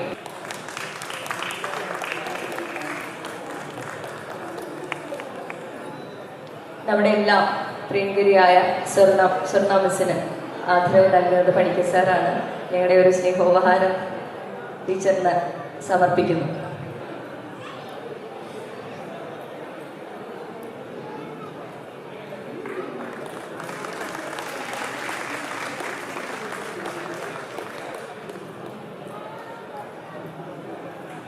ഇനി റിപ്പോർട്ട് അവതരണത്തിനായി സക്കീർ ബാബു ലൈൻ ബാറ്റ് ചെയ്യും.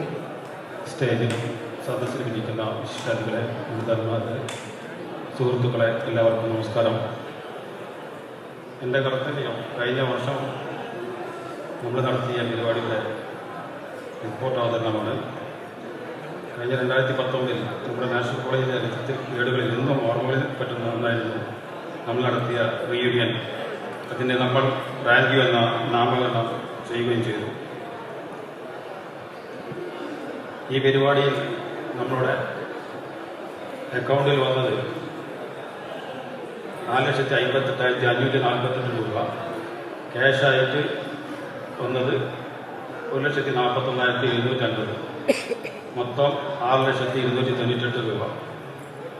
അതിൽ ചിലവായത് ഹാൾ റെൻറ്റ് 82,300, സ്റ്റേജ് അലങ്കാരങ്ങൾ, camera, light and sound, LED, front gate, diesel, editing എന്നിവ മൊത്തത്തിൽ 65,040. വിശിഷ്ടാതിഥി രഞ്ജിൻ രാജ്, ഓർക്കസ്ട്ര, മറ്റ് കലാപരിപാടികൾ, മേക്കപ്പ്, കുറത്തി, സിംഗേഴ്സ് 80,060 രൂപ. പൊന്നട memento 18,380. Magazine 1,07,000. Food exceptions 1,05,050. Stationery, press, മറ്റ് ചിലവുകൾ 30,275. മൊത്തം 4,97,193. നമ്മളെ ആ പരിപാടിയോട് അനുബന്ധിച്ച് ബാലൻസ് വന്നത് 1,05,105. അതിൽ കോളേജിൻ്റെ പുനരുദ്ധാരണത്തിനാവശ്യമായി ഓഫീസ് ഫർണിച്ചർ 50,000 രൂപ, ബാത്റൂം നന്നാക്കുന്നതിലേക്ക് 24,950, പെയിൻറ്റിങ്ങിലേക്ക് 25,000, അങ്ങനെ 99,950 രൂപ. മൊത്തം ചെലവ് 5,95,143. കഴിഞ്ഞ വർഷത്തെ നമ്മുടെ പരിപാടിയുടെ ബാലൻസ് കയ്യിലിരിപ്പ് 5,155. ഇതാണ് കഴിഞ്ഞ വർഷം നമ്മൾ നടത്തിയ പരിപാടിയുടെ മൊത്തത്തിലുള്ള ഒരു കണക്ക്. ആ പരിപാടി ഈ സദസ്സിന്റെ മുൻപാകെ നിങ്ങളുടെ അംഗീകാരത്തിന് സമർപ്പിക്കുന്നു. ഈ വിസിറ്റ് അനുമതിയോടുകൂടി ഞാനൊരു കാര്യം കൂടി ചെയ്യാൻ പോവുകയാണ്. കഴിഞ്ഞ വർഷത്തെ പരിപാടിയും ഈ വർഷത്തെ പരിപാടികളുടെയും കൺവീനറായ വിനീഷിനെ ഒന്ന് ആദരിക്കണമെന്ന് എനിക്ക് ആഗ്രഹമുണ്ട്. ഞാൻ മിസ്സിനോട് പറഞ്ഞിരുന്നു, അവൻ്റെ സമ്മതമില്ല, എന്നിരുന്നാലും മിസ്സിൻ്റെ സമ്മതത്തോടു കൂടി ഞാനത് ചെയ്യാൻ ആഗ്രഹിക്കുന്നു. കാരണം ഇത് ചെയ്തിട്ടില്ലെങ്കിൽ ഇനി നമുക്ക് ഒരു എന്താ പറയുക, വിനീഷ് അത്ര മാത്രം ഇതിന് വേണ്ടിയിട്ട് എഫേർട്ട് ചെയ്ത ഒരാളാണ്. അവൻ ഈ ആഴ്ച കഴിഞ്ഞ ആഴ്ച ഷൂട്ടിങ്ങിന് പോകേണ്ടത് നിർത്തി വെച്ചിട്ടാണ് പോയി പരിപാടി രണ്ടാമത്തെ റീയൂണിയൻ നടത്തിയത്. എല്ലാവരും സംഘടിപ്പിക്കാൻ പ്ലാറ്റ്ഫോം കൊടുക്കണം. Okay, thank you. Thank you Sakeer. Vineesh, നമ്മളോട് സംസാരിക്കാൻ വാക്കുകളുണ്ട് ഒരുപാട്. അല്ല, ഒരുപാടൊന്നും പറയാനില്ല. രണ്ട് വാക്കുകൾ തന്നെ. അപ്പോൾ അപ്രതീക്ഷിതമായിട്ടാണ് ഇങ്ങനൊരു കാര്യം സക്കീർ ഒപ്പിച്ചത്. എന്നെ ആദരിച്ചതിലൂടെ എന്നെ അല്ല യഥാർത്ഥത്തിൽ ആദരിച്ചത്, നിങ്ങൾ കാണാത്ത ഒരു ഏറ്റവും ചുരുങ്ങിയത് 25ഓളം പേരെയാണ്. ഞാൻ ആ പേര് എല്ലാവർക്കും, ഈ 25 പേർക്കും പരസ്പരം അറിയാം. ഓരോരുത്തരുടെ പേരും എടുത്തു പറയുന്നത് അതൊരു അധിക പ്രസംഗമാകും, അല്ലെങ്കിൽ നമ്മൾ മറ്റുള്ളവരുടെ ഒരു അംഗീകാരത്തിന് വേണ്ടിയല്ല ഇതൊക്കെ ചെയ്തത് എന്നുള്ളത് മാത്രമാണ്.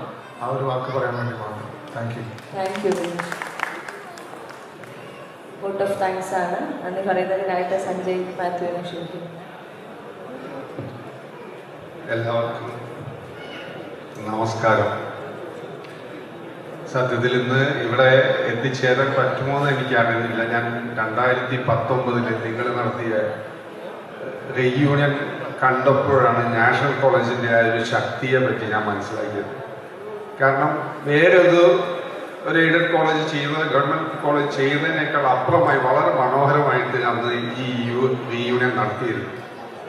അന്ന് ഞാൻ ബിനീഷിനെ ഇതിൻ്റെ ഇടയ്ക്ക് കണ്ട് സംസാരിച്ചപ്പോഴും ഞാൻ പറഞ്ഞു, ഇനി അടുത്ത പ്രാവശ്യം നിങ്ങൾ കൂടുകയാണ് എന്നെ കൂടി ക്ഷണിക്കണേ എന്ന് മാത്രമേ പറഞ്ഞുള്ളൂ. പക്ഷേ ഈ പരിപാടിയുടെ നന്ദി പറയാൻ എന്നെ ക്ഷണിച്ചത് വളരെയധികം സന്തോഷമുണ്ട്. ഈ സ്റ്റേജിൽ കയറി നിൽക്കാൻ പറ്റിയതിലും എനിക്ക് വലിയ അഭിമാനമുണ്ട്. 3-4 ദിവസമായിട്ട് ഞാൻ എൻ്റെ മോൻ്റെ കലോത്സവം പരിപാടിയൊക്കെ ആയിട്ട് യാത്ര ചെയ്യുന്നു. അപ്പം ഇന്ന് വന്ന് സ്റ്റേജിൽ കയറാൻ പറ്റുമെന്നും എനിക്കറിയില്ല. കാരണം ഞാൻ ഇതിൻ്റെ ഉദ്ഘാടകനായിട്ട് വെച്ചിട്ടുള്ളത് ശ്രീ തോട്ടത്തിൽ രവീന്ദ്രനെയാണ്. പുള്ളി 10 മണി എന്ന് പറഞ്ഞാൽ 10 മണിക്ക് പുള്ളി ഇവിടെ ഉണ്ടാവും. ഞാൻ 10 മണിയായപ്പോൾ മോനെ കൊണ്ട് സെൻറ് ജോസഫ് സ്കൂളിൽ എത്തിയതേ ഉള്ളൂ. അപ്പം ഞാൻ വിനീഷിനെ വിളിച്ചു പറഞ്ഞു, ഞാനൊരു 10-20 മിനിറ്റ് കൊണ്ട് ഇവിടെ എത്താം, ഒന്ന് നിൽക്കാൻ. എനിക്കറിയാം സമയമായിട്ട് പോകുന്നത്. അങ്ങനെ വീട്ടിൽ പോയി കുളിച്ച് ഓട്ടോറിക്ഷ പിടിച്ച് തിരിച്ച് കയറി പോകുന്നു.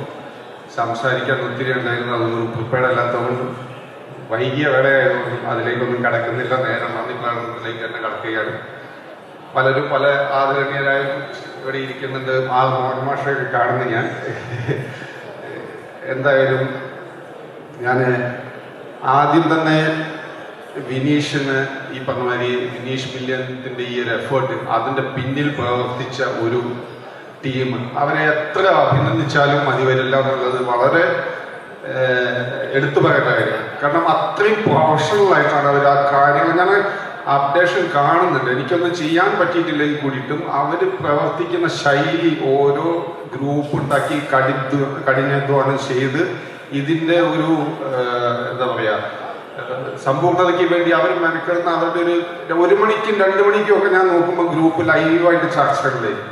അപ്പം ഇതിന് ഉദ്യമം കൊടുത്ത, ഇതിന് നേതൃത്വം കൊടുത്ത വിനീഷിനും ടീമിനും ആദ്യമായിട്ട് നാഷണൽ കോളേജിൻ്റെ പേരിലും ഇതിൻ്റെ പേരിലും നന്ദി അറിയിക്കുകയാണ് എൻ്റെ പേരിൽ. രണ്ടാമതായിട്ട് സ്വർണ്ണകുമാരി ടീച്ചറാണ് അധ്യക്ഷ. സ്വർണ്ണകുമാരി ടീച്ചർ വളരെ കാലം മുന്നേ, എനിക്കറിയില്ല, ഞാൻ ഈ പറഞ്ഞ മാതിരി 10-35 കൊല്ലങ്ങൾക്ക് ശേഷമാണ് യാദൃശ്യമായിട്ട് ഈ പരിപാടിയിൽ എത്തിപ്പെട്ടതും പിന്നെ ടീച്ചറെ കാണുന്നതും അന്നുള്ള ടീച്ചർമാരെ ചോദിക്കുന്നതൊക്കെ. എനിവേ ടീച്ചർ ഇവിടെ കാണാൻ പറ്റിയതിലും ഇതിൻ്റെ അധ്യക്ഷയായി വന്നതിലുമൊക്കെ ടീച്ചറോടുള്ള നന്ദി രേഖപ്പെടുത്തുന്നു. പിന്നെ ഇവിടെ മുഖ്യാതിഥിയായി ഇരിക്കുന്നത് നമ്മുടെ ശ്രീ തോട്ടത്തിൽ രവീന്ദ്രനായിരുന്നു. അദ്ദേഹത്തോടും ഈ അവസരത്തിൽ നന്ദി രേഖപ്പെടുത്തുന്നു. പിന്നെ ആശംസ അർപ്പിക്കാനെത്തിയ മുഹമ്മദ് അഷ്റഫ് സാറ്, അതുപോലെ തന്നെ മുഖ്യപ്രഭാഷണം നടത്താൻ വന്ന RS പണിക്കർ സാറിനോടുള്ള നന്ദിയും ഈ അവസരത്തിൽ രേഖപ്പെടുത്തുന്നു.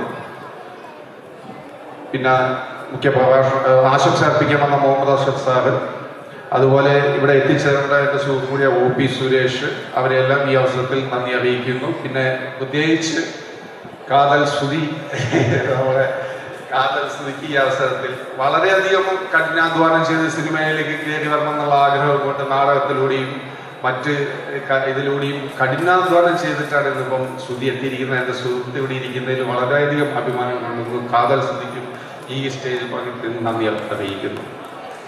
അതേമാതിരി നമുക്കിവിടെ വെട്ടവും വെളിച്ചവും ഒക്കെ സംവിധാനം ചെയ്ത ആദം സൗണ്ട്സിനും, അതേപോലെ തന്നെ നളന്ദ ഓഡിറ്റോറിയത്തിൻ്റെ മാനേജ്മെന്റിനും നന്ദി രേഖപ്പെടുത്തുന്നു. പ്രത്യേകിച്ച് ബാലകൃഷ്ണനൊക്കെ കുറേ കാലം നമുക്ക് പല കാര്യങ്ങളിലും സഹകരിച്ചിട്ടുള്ളതാണ്. അതുകൊണ്ട് നളന്ദയ്ക്കും ഈ അവസരത്തിൽ നന്ദി രേഖപ്പെടുത്തുന്നു. ഇതോടെ അധ്യക്ഷയോടെ അനുവാദത്തോടുകൂടി ഈ ചടങ്ങ് ഇവിടെ അവസാനിച്ചതായി അറിയിച്ചുകൊള്ളുന്നു. അടുത്ത പരിപാടി ഇതിന് ശേഷം നടക്കുന്നതാണ്. Thank you Sanjay. ഇപ്പം നമ്മുടെ ഈ ഒരു ഔപചാരിക ഫംഗ്ഷൻ, ഒഫീഷ്യൽ സെറിമണി ഇവിടെ പൂർണ്ണമാവുകയാണ്. ഇനി നമ്മളെല്ലാവരും കാത്തിരിക്കുന്ന കലാപരിപാടികളാണ് ഈ വേദിയിൽ അരങ്ങേറാൻ പോകുന്നത്.